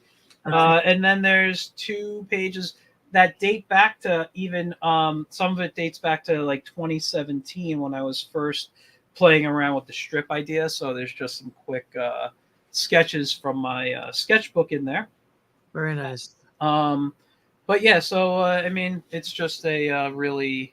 I think it's a quality, good quality. It's the first time I actually used Amazon, and I'll tell you why I used Amazon. I was originally going to use Mix'em, but the price went up on Mix'em, and Amazon gave me a great deal.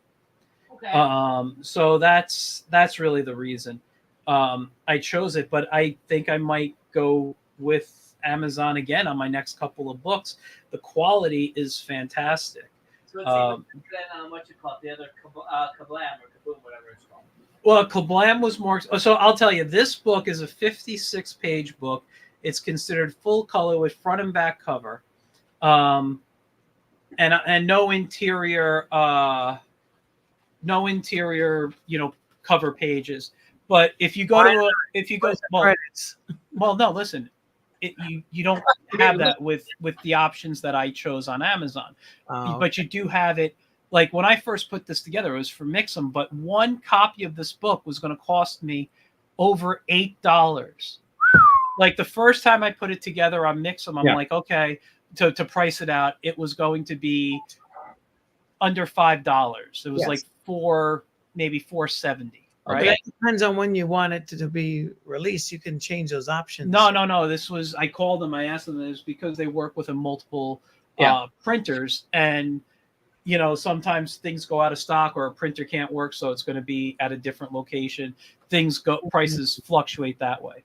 And so, but when I said, okay, the book is put together, let me go and do that with Mix'em, the price jumped up to like $8.35 a book. That's crazy. And I was like, I can't afford to buy in bulk at $8.35 a book. No. So I looked around at different sites. Kablam wanted to charge me a similar price. I went to a couple of others, I don't remember, but Amazon had the best price out of all of them. And I won't tell you the price. I won't tell you because I don't need to. Not your markup. No. Yeah, you don't need to know my markup and stuff, but I had a good deal. And what was I going to say? You got it for a nickel a copy. No, I did not. From Indonesia. I will say this. I bought this at full price. Okay. Because it was going to be quicker than getting a preview copy or an author copy. So I put this order in on Monday. I got it Wednesday. It was, like I said, it's fantastic. Yeah. I ordered 35 copies now, and I should have them delivered by March between 2nd and 4th, they said.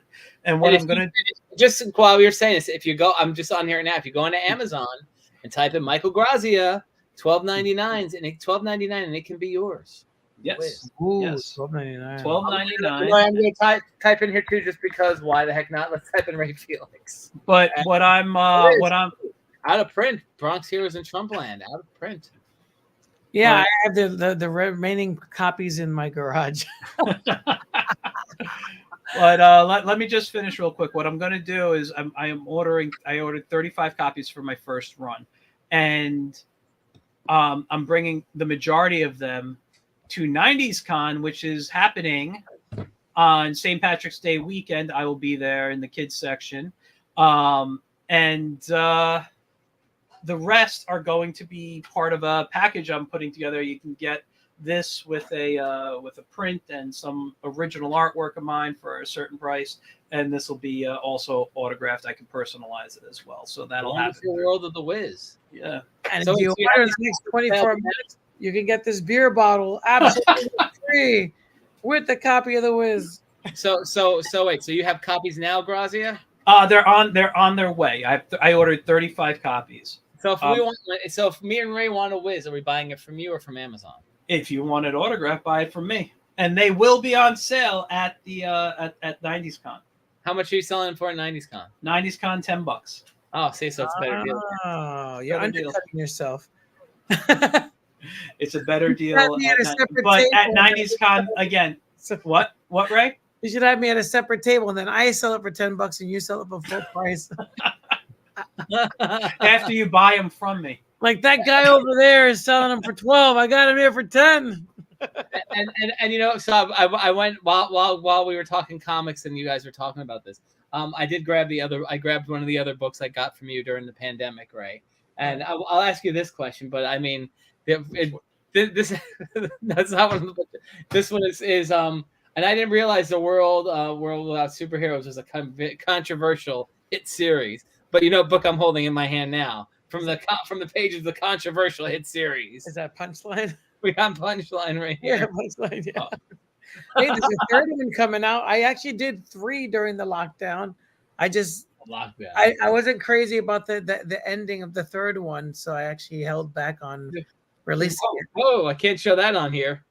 Then some stuff you can't. Yeah. Yeah, no. But here's what I'm going to ask you because, well, first of all, I have a question for Grassia and for the Wiz, right? So we saw the Black Power figure, and I got this version of her. And then you got this is the oh, you ain't got the signal. Yes, I got the signal compared. Mine's more dynamic if you look at it. It's a more dynamic figure, you know. There you go. And wow. You really should paint. You should paint. You should get another. Get the signal for have it for fun, but you should then paint the signal, and what you call it, paint one for fun as Yeah, I actually recently bought paints to paint this figure because I've had it for a decade and never painted it. You should paint the other one. Get the McFarlane one for $20. What do you got to lose, right? Yeah, it kind of hurts my heart to see this made as a toy though, because I mean, look at the back. This is the original design on the back, you see, and that's even more so. Like, I don't know if I ever told you, I actually wrote DC and colored him on Photoshop in Black Power's colors and put them side by side, and then they redesigned the costume to look like this. Yeah. But it's still very similar, you know? Yeah. Still very similar. But so we're looking at Ray's action figure. So for this hypothetical at crossover event, how tall is the Wiz? Oh, he's a short guy. I mean, I've never really thought about his actual height, but if I had to, like Ray, hold the Black Power again. This is Black Power. Wiz would probably be this height, right? Like that. yeah, I would say he's probably He's kind of like Yoda a little bit. yeah, I guess he's short. He's very short. I'd say, you know, definitely under 4 feet. Gotcha. Yeah, I've never thought about that really. I mean, just everybody's taller than him. Well, I mean, like if you're thinking about doing some kind of crossover, and we need to figure that out. I got the perfect parody. I'm gonna call him Zooey. It gets the Wiz backwards, whatever that spells. And he'll be purple and black. He'll have a purple and black cloak. How's that? So the reverse world, the 5th dimension. and Ray, so my question for you here, right? Because Grassia already has his collection of the first year of the Wiz, right? Yeah. So, and I'm sitting here. I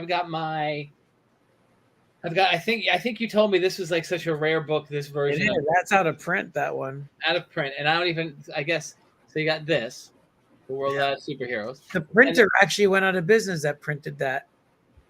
Right. Yeah. Then we got Punchline, and of course, then I have Bronx Heroes and Trumpland. Yeah. Right, and then I guess there. I have holes in my collection, right? Yes. Right. So but the big and I guess technically, if you want to really be, and I don't, it's in the comic boxes because I have Runaway Slave and the other books, and I even have Tom's Astron, which I think Astron would fit into this. That would be a story. Why not collect an omnibus, right? In the correct reading order, because like otherwise everybody has some piecemeal, and then you just told me, oh well, you know what? I wrote this book that I was supposed to write 20 years ago that filled in a gap, which I never did. I'm doing that now. Why not do an omnibus of the whole the Felix? Well, yeah, the reason why I never released those issues because I forgot. Someone read when I started putting out World Without Superheroes, the first volume that you have in your hand. Yeah. So that was already in the year 2000 when I was doing them in floppies, and they're like, why are you doing all this old work? I was like, well, I worked on this from 93 all the way to 2000, and I had to wait till the technology caught up with it with the coloring and stuff. And then of course print on demand didn't exist in the 90s. So I'm looking for Superman with a mustache. Right. So it's like, right. And actually, yeah, this guy is called omnipotent, or is right, which is like, and then you have, And Ray, I'm just looking at your. you know? Ray, I mean, I think we know what goes through your mind with why you're writing these things and drawing them. So I mean, so then I started rewriting, and so from issue 3, Yeah. was a rewrite, and issue 4, issue 5, and so on. Yeah. So the original issue 3, 4, 5 never was put out. So that's what's now 6, 7, and 8. So why? But that's what I'm saying. Why don't you just take everything, put it in order, and release it as like? No. I plan to, because we're gonna hit 30 years soon. I think at this point, instead of filling in my gaps, I'd rather just buy an omnibus, right? and read the whole so I could start with World Without Superheroes, go through Trumpland, go through Astron, go through Punchline, probably back to World Without Superheroes, and then of course ended up with the multiverse madness with the Wiz. The Bronx Heroes, before it became the Bronx Heroes, I came up with Bronx Heroes right before the lawsuit of World Without Black Power was actually supposed to be in the pages of World Without Superheroes. So he's the issues that you're reading of Black Power were supposed to be issues 13 through 15, I guess 13, 14, 16. So that was actually a World Without Superheroes story, and then I changed it to Bronx Heroes. You see the problem here, Ray? Yeah, is that they're everywhere. Oh, of course, but I want to read. I write though. I always write. I release them the way I write, so I always write with a flash forward, and then you have to basically go back into the story and build into it. Well, I want to read the whole. So you're reading them, yeah. You're not. You haven't missed anything yet. I feel like I have. Well, I'm getting Clayton LES land. That probably fits into it. Yeah. See. The stuff I'm doing now is basically was deleted, and now I'm basically reinserted what I deleted. So it's like what ended up on the cutting room floor, and then so what you read so far, what's out there, is what it is. But this was the original, because the significance of this one is that 7 and 8 mostly And Ray, it's not letting me look to. I would like to order issue $5 for Punchline 1, but that's in this graphic novel, correct? Yeah, it's in that graphic novel. Yeah. But Punchline 2, Punchline Clown Detective Volume 2 is not available anymore, or is it in your garage? Which one? Punchline Clown Detective Volume 2 not available. I'm on the Bronx Heroes. No, the Volume 2 is available. Yes. Yeah. But via you. Via me. Yeah. I don't think I can on the website. order it from your site. Yeah, you can. I'll send you the link. I'm wondering now. I'm just scrolling down here. Of course, Trumpland. Will there be a follow up to Trumpland? There was supposed to be. I started it, but we never finished it because Tom got sick of politics. He let the negative reviews get to him, But the funny thing is, he has a diner that sells it in Connecticut, and he's the Batman diner sells it? Yeah, he sold 8 boxes. The comic book stores don't want to carry it because they're Trump fans, but this diner is selling it, and they're selling it like they literally sold. It's 44 copies per box, and he sold 8 boxes. So that's a lot of books. And how much is he selling the copy for? He's selling it for he's selling it for less than cover price. It's like a discounted price. But it's a diner. We coined the Batman diner, but it's actually the Three Brothers restaurant. Good food. The diner that's covered with toys, like Batman toys and stuff. I think Grassia's been there. Yeah, I've been there once. With the Batman diner. Yeah, we call it the Batman diner. Yeah. And I love you guys when you come in here. He sells comics in there too, or just World Without, or not Trumpland? That's the only comic he sells. Yeah, he sells Trumpland. That's it. But he has tons of Batman toys there. Well, maybe he should sell Wiz. There you go. Next time I go, I'll bring one of my boxes. Right, exactly. Let me send. How do I send you a message over here? Oh, private chat. All right, here we go. What are you sending me? The link? Yeah, sending you the link. I just went to BronxHeroesComicCon.com. No, It's like there's a section called the comic store, and it's in there. Is it? Yeah, it's on the link. It'll take you directly there. Oh, and it's on sale right now. What kind of better deal is that? There you go. It's left over from Christmas. I haven't updated it since. Well, you have the Christmas sale up there still. Yeah, so you're eligible for a Christmas sale. Oh yeah, but we got to get the rest of the world superheroes. I have chapter 1. So Yeah, well, that's the thing. I'm going to release a chapter 2, which is going to be the collected issues 5, the annual, and GI American, which was a one shot. and where does Runaway Slave fall? Runaway Slave is the very beginning. Yeah, that's the very first Bronx Heroes story. Well, so so that should that comes before this, really. technically, yeah. See, so that's why you need to do the omnibus, right? But Bronx Heroes universe is kind of separate from the World Without Superheroes universe, except for Black Power. Black Power is the World Without Superheroes universe. But that's what I'm saying. We need a whole timeline. Don't you agree, Grassia?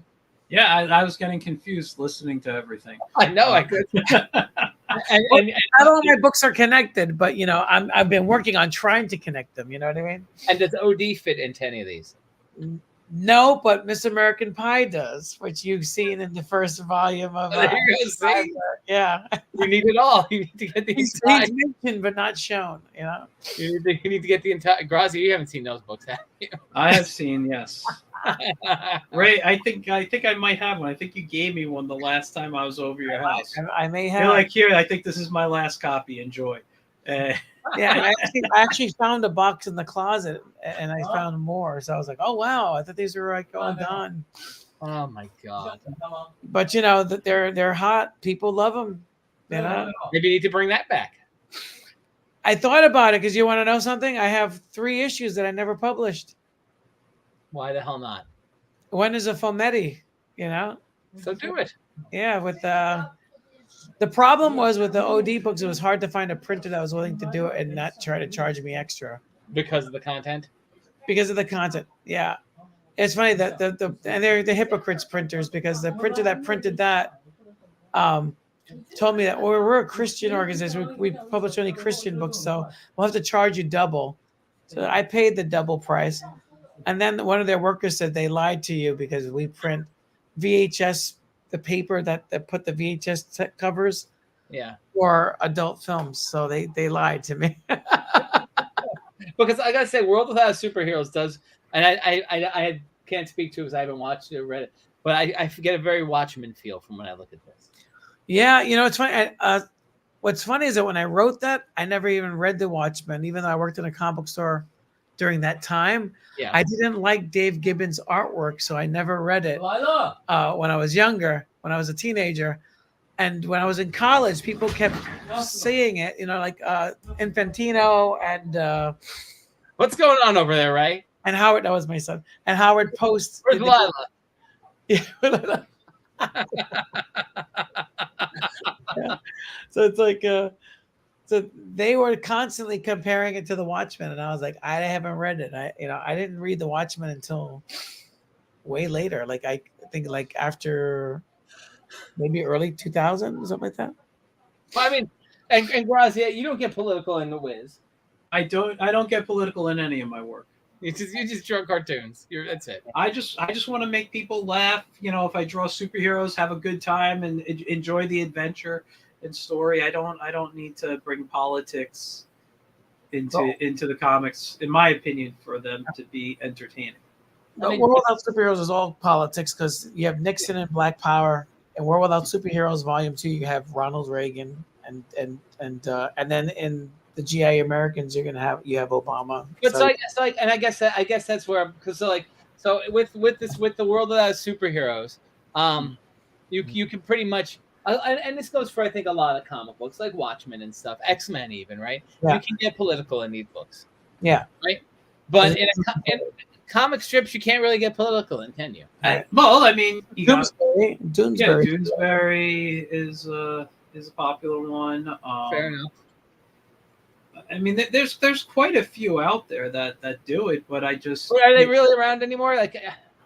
I actually I was just showing Grassia a Jersey paper still puts out the cartoons. I read Doonesbury today. It was pretty funny for this past Sunday. I didn't even know it was still around.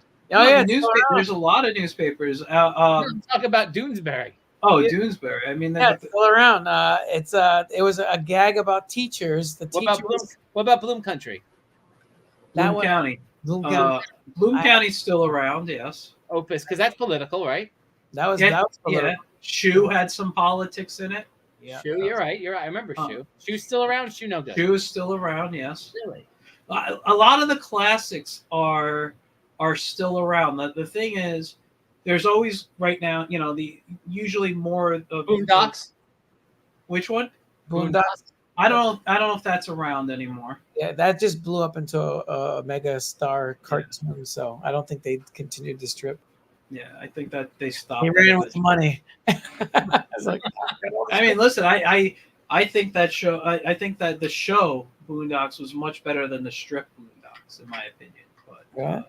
I I think that the strip was political, but I think it was straight. I think the cartoon kind of like pantomimes the strip a little. I just didn't feel it worked with that manga style, like the Right. way the guy was drawing. But I mean, I thought it was a good strip. I just didn't think Right. it worked well in the style he was illustrating in. But when it transferred over to TV, Right. I think it worked much better. That's where it found its audience. Yeah. Because even some of those other like Bloom County, they tried TV. I mean, the special was great. The Wish That Wings worked, but I mean, the did they do a Doonesbury special too? I think. I don't know if they did a Doonesbury. I remember watching a Hagar the Horrible when I was No, younger. there's Marvin. Hold on, I believe there's a Doonesbury. There's a There- Doonesbury cartoon. I remember watching it. It was There in the may be. I don't remember. I think it was during the whole Clinton Monica Lewinsky thing. No. They didn't cover that, but it was around that time period. I'm gonna tell you right now. Hold on. Let's see. I'm very sure. Controversial. I think it was on CBS that they had aired it. I think it was a one It was shot. definitely on CBS, but hold on, let's see where the TV special was. TV special, 1977. Oh, so it's older. It was the 90s. the special was broadcast November. They were doing a lot of those back then in the late 70s and the 80s. I mean, Blondie had I think one or two. There were two animated. Blondie, Lonnie BC, Anderson. BC had a cartoon. I do remember that. Yeah, and then in the 90s, you get what was it? Mother Goose and Grimm had a TV show. Which I don't think was solid. I mean, it was better in the strip, and from what I understand, I think a lot of people felt that way. It wasn't as good as the strip was. I still read the strip. That wasn't. That was on CBS Saturday mornings. Yeah, well, wasn't Garfield. Garfield's been around forever. Eek the Cat, I think, was Garfield's still around. The They have new episodes of Garfield. Cat was not a comic strip. He didn't come from a comic. I thought he did. No, maybe Heathcliff. Heathcliff did, yeah. Eek the Cat was the one with the eyes, right? The bug that he looked like he got I electrocuted. thought Eek the Cat came from a Cat comic. was on Fox Kids. No. Fox Kid, though. Yeah, I don't remember. Well, Mother Goose and Grimm only ran one. It's 2 seasons. All right. Whatever. Who put this out? Was this? Just trying to see what. Oh, it's Phil. So the same people that did Garfield did this. I think we just experienced a new Mandela effect. You remember Doonesbury from the 70s, and I remember it in the 90s. Well, I don't remember from the 70s. I looked it up here. It's a new Mandela effect. Add it to the list.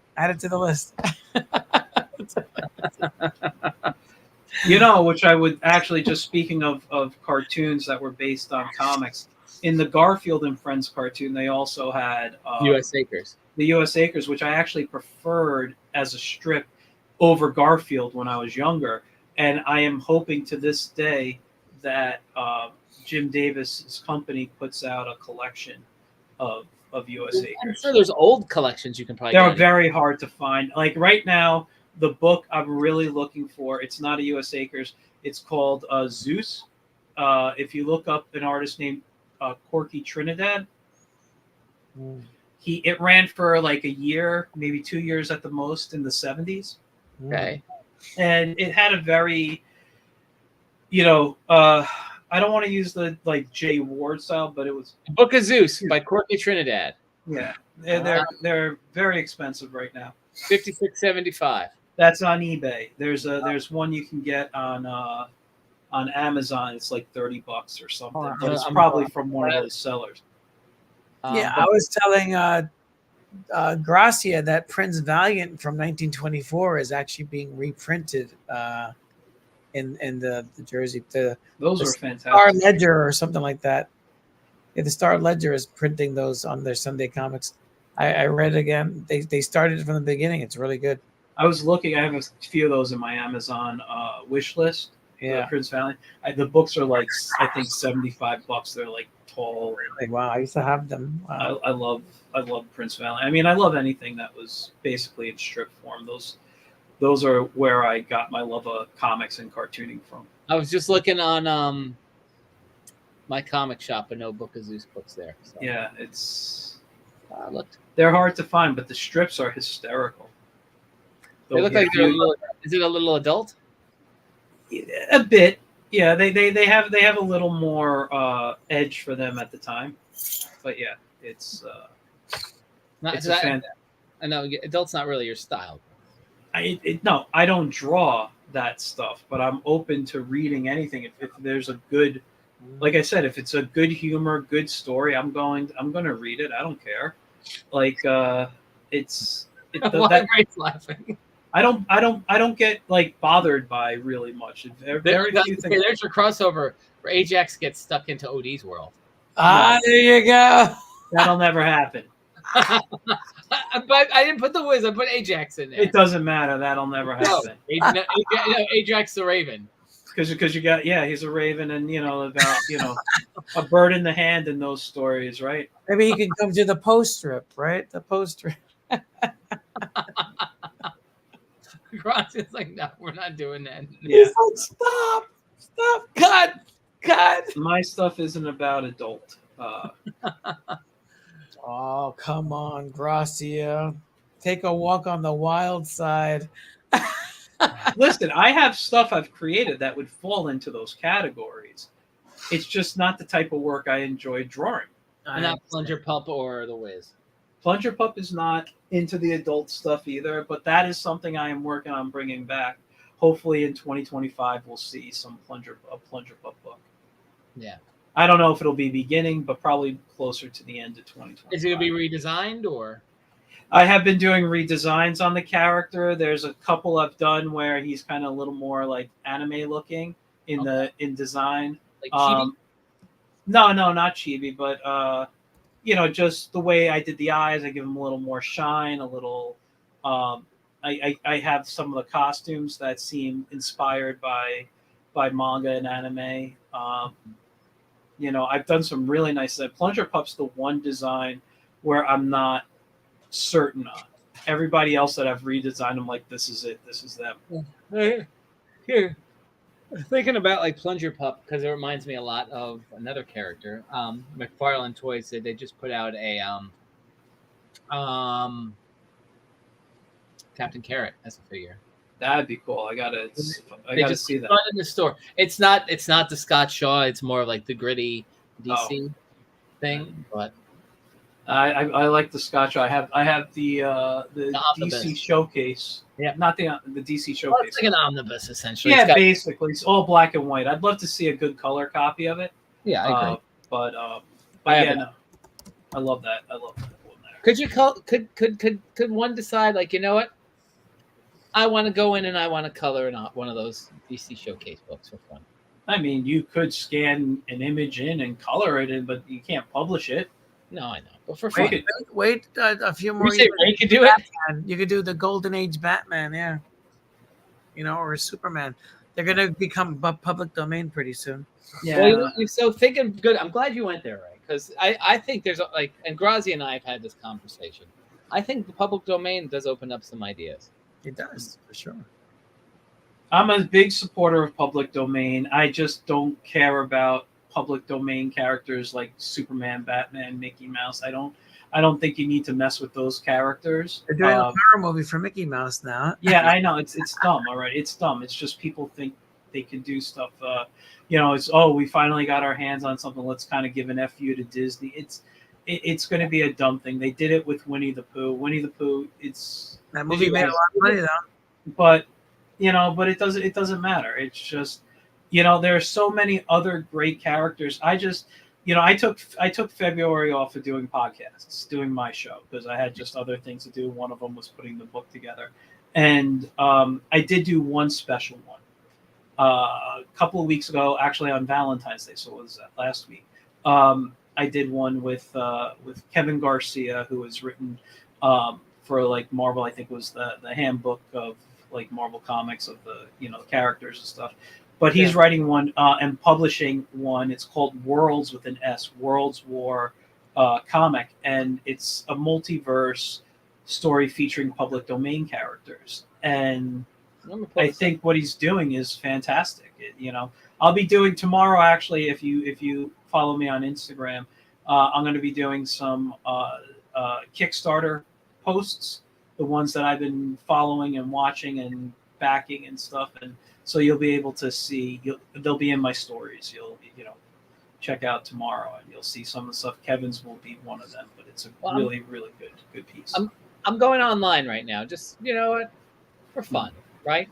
Okay. So where could we go with this, right? Because I mean, I think it does open up some things. So characters in the public domain that have potential. So I'm just gonna, obviously Mickey Mouse is like number, everybody has that there. I would walk away from Sherlock Holmes. Don't need to do him. Right. Too many out there. Too many King Kong, public domain, Frankenstein and King Arthur, John Carter, Robin Hood. They don't. I mean, you could probably do something good with Robin Hood. I'll tell you right now. Dracula. The two characters that you just mentioned, which one? John Carter and Robin Hood, are two characters I would love to do something with. Would you do it as a cross? Because what I would do is I would want to build like a multiverse over, right? So could you take like Ebenezer Wizard of Oz, Ebenezer Scrooge?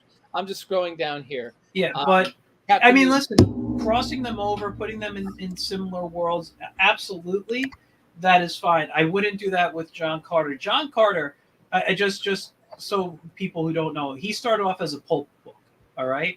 Okay. And he's one of the inspirations for Superman.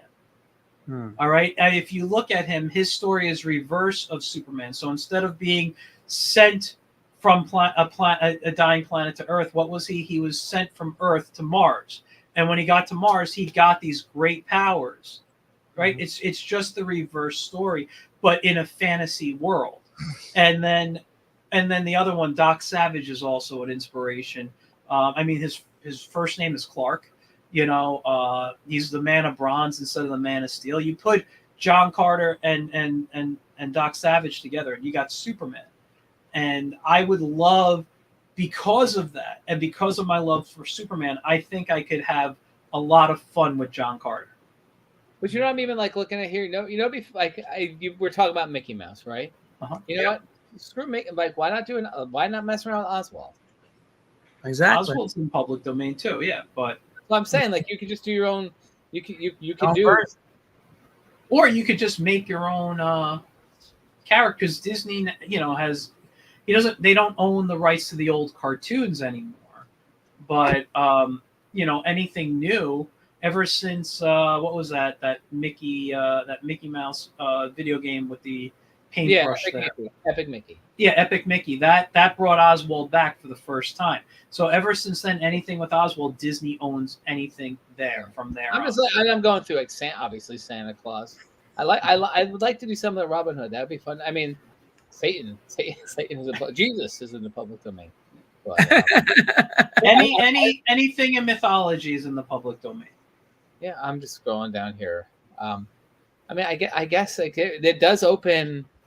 There's a whole, obviously, it opens up a lot of doors and possibilities, right? Absolutely. Oh, excuse me. Also, fairy tales, legends, Aesop fables, all of right there. Here's the ode to Mickey right there. So it's like in the Punchline Volume 2. It's like what's that? Show me what you got there. What? Who's got this? This is a Ratso, which is like an homage to Mickey and Oswald. in one of the in volume 2 of Punchline. Yeah, I don't. That's I'm waiting for the omnibus, right? Yeah. I'm waiting for the omnibus. I might be waiting a while, but You might be waiting a while. For sure. Hey, you got him in the back cover. Look at that. There he is. I don't even want to Nice. look at what's going on there. Jeez, what's he wearing on his head? I don't know. That's the Bustier. her helmet thing. She wears, her little helmet with the bulls. Jesus Christmas. See her helmet there? Yes, we see a lot there. Be careful where you're flipping. Oh my god. Yeah. Oh, the joy of the Felix verse. Yeah. What's this also joins like the Bronx Heroes, everyone together there. that's why I'm Yeah. saying it's like all of them come you together. need to make an omnibus. What's going on with Tom and Astron? Is there more Astron coming? I'm actually doing an Astron where Imagine the Mystic and Astron crossover. That's Everybody's crossing over. See, perfect. yeah. It's like that one was done like 4 years ago. I just haven't had time to sit down and color it because I went backwards instead of forward. Yeah. But I'm getting to it. It'll be out there. That's where the volume 2 of War Without Superheroes ends. Actually. Gotcha. Yeah. That's great stuff. This is great stuff. So, well, guys, it's been like 2 hours. We've gone. Yeah, I'm gonna send for my bedtime. I gotta be up at 5:30. I guess so. So I get up around 5:30 too. I don't get up till 8, so 8:30. Oh, So I start working till 10:30. So but this was good. We re-welcome in the Wizverse and the Felix verse. Yeah. We got to come up with a better thing. The Wizverse doesn't fly. Is the Wiz and Plunger Pup going to somehow? This is the they punch. did already. You're gonna get this is the custom Punchline figure with the box. Hold on. Let me give Ray. Hold on. Let's give Ray's got another toy for us. And it's a hot toy. It looks like a homemade hot toy. This is my kit bash of this is Punchline. You had her trench coat, her boxing gloves. And what did you make her out of? I kit bashed her out of a Marvel Disney Black Widow figure. And you painted her? Yeah, I painted the face. I still got to cut the hair. I'm making another one with the red cap helmet. I bought a bunch of them, and then she's got what, the dolls. Yeah, she's got her short. I got a bunch of the dolls. I'm making different versions of Punchline with. And you're going to sell them then, or? They're kind of like to give me an idea of how I would like to release it once because I plan to make action figures of all of my stuff. At some point, I'm going to sell all these hot toys and then just pump all the money into making my own line of figures. Hot toys are pretty expensive. Yeah. How many hot toys do you have? A lot. Wow. I sold at least 20 so far. Wow. So is the resale good on them? Oh yeah, that's the reason why I started buying them is actually because I could sell them for more than what I paid for them. Interesting. Yeah. I mean, some of them lose value, and then you can still break even, And I just started getting into pre-ordering, so now I'm working with the So Toys factory, and then actually doing pre-orders on my eBay. So I basically sell them. So and I might put them on my regular website as well. Gotcha. So I might just become a toy vendor at some point. There you go with your comics. And now we're going to see Plunger. Here we give great. Hold on, let me give you the full screen. No, you just got to see it right there. He appears in the last panel of one of the strips. Plunger Pup is in there, all right. So all right, yeah. So he just appears. He's I guess officially in the Wizverse. The Wizverse or the Wiz is in the Plungerverse, whatever you want to call it. What would you charge me for using your Plunger Pup as a licensed? Let's talk off the air. And in what book? That's the other. That's why we're talking off the air. I have an idea. No. I know what your idea No, is. it would be And that's going to be it would very be expensive. his own feature, just another interpretation. You want to license my character so you could do your own version of him? No, I said his own feature, his own story. But you would create the story. Yes, you want to write the story. You want to illustrate it. You want to license my character. Right? I've read your stories. Because listen. Plunger Pup and the Roach, that could be a good team up. Oh, there you go. Yeah. There you go. And you never know who else I could run into then. Plunger Pup and the What was the Bronx name of that dog who said take a bite out of crime? What was his name? McGruff. So is McGruff public domain yet or no? No. So maybe Plunger Pup. And neither is Smokey the Bear if you're interested. I looked him up. I wanted to do something with him. Or you turn Plunger Pup into a version of McGruff. Well, if you do Plunger Pup, with the Roach, and they come across Miss American Pie. All right, I think you guys are getting a little carried away now.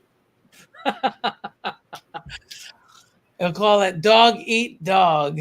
Plunger Pup and Dog Eat Dog. Dog Eat Dog. Jesus. That'd be the name of the feature. Oh my God. Anyways, so for everybody watching, we got some people still hanging out. Joe's been with us the whole night, I think. Hey, Joe, thanks for being a trooper. But we've had people pop in and out, guys. This was hilarious. This was fun. I'm glad we got to do this. I think we should probably. I don't see why this should be a feature like once a month or so, because just to talk about the nonsense that's going on in the industry and talk about just other crazy nonsense too. Yeah. Like Grassia, you and I need to talk about Lorcana. You should be playing Lorcana or buying the cards, right? Because that's your kind of thing. That's a whole other conversation. But I will say I'm not as big on Disney as I used to be at the moment. And we could do a whole show on that. How about Devil Dinosaur and Moon Girl? Are you into that one? That seems to be pretty popular these days. Which one? Devil Dinosaur and Moon Girl. Have you seen that? I haven't read the comic. I caught a clip of the show. It's not my taste, but it's nicely animated. Yeah, I haven't watched it yet, but it does look pretty cool. I was gonna. Yeah. What I did like on Disney Plus, they did this like really silly cartoon, almost like a Teen Titans Go, but like for the Infinity. I don't know if it was for the Infinity Gauntlet, but whatever. They were chasing Thanos. The little shorts. They never finished it. It was like Iron Man, Captain Marvel, Spider. I think Spider Pig showed up in there, and Spider Ham. Spider Ham. That's what I meant. Sorry, Jesus. Dude. I'm tired now. Jesus. It's almost 11. Get out of here! You go to work at 10:30. I know. But I work till 7:30. Doesn't matter. You're on a virtual beach before 10:30. Listen, I sit in this room all day long. So I know. Make sure you use the Febreze every few hours. I got the window open. So everybody watching, thank you for watching. Go to Amazon. Buy The Wiz by Michael Grassia. Type it in. I'm sorry I don't have the link up. Grassia's going to go. I told you to put the link up. I didn't play the commercial either. But we showed the book. It's on Amazon. $12.99. If you see Grassia in person, stop him. Say, give me a copy of The Wiz. It's $10. He's going to sign it. I didn't say I said that's if I'm at a show. Well, but you catch me walking down the street, it's still $13. If they see you at ShopRite, can you get one for $10? You go out to the car and grab them one? I think you can do that. No. It might be more if I have to run out of the car. Ray will probably give you I'll sell it to you right out of the car, right? Most definitely. There you go. And go to Bronx Heroes Comic-Con, bhcc.com, right? BHCC. And you can get the World Without Superhero books, the Punchline collection, and go and all of these books. And I'm sure Ray still has some Bronx Heroes apparel. Yeah, honestly, I have to make new apparel. That's coming, so that's why I have to cut back on collecting toys and start focusing on Barbie dolls. And Barbie dolls. It's okay. But guys, Thank you. We'll chat after in a minute, but everybody watching, more to come. Stay tuned. Some more announcements are coming up. So on the Instagram page, it was fun with Grassia and Ray tonight. We'll definitely do this again. This was It's fun. a hoot, and maybe what we could do. Maybe we could pull some other people in and kind of vibe with them too, and just go bananas. It'd be hilarious. Exactly. I like that idea. And remember, don't be a joke. Be the punchline. Yeah. Get your little punchline doll. Give us a tag for the whiz. I don't have one. Yeah, I can't come up with anything on the spot. Sorry, but it's magically funny. It's magically funny. Magically funny. All right, folks at home. How about don't hold it? Don't Just hold whiz. Great. So, folks watching at home, we will see you all next time on IncrediChat. We could do the next 10 minutes of like these kind of stupid buttons.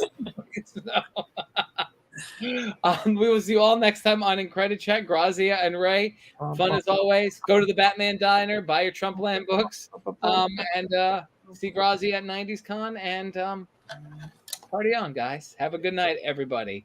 Party on. Party on. Da-da-da, da-da-da.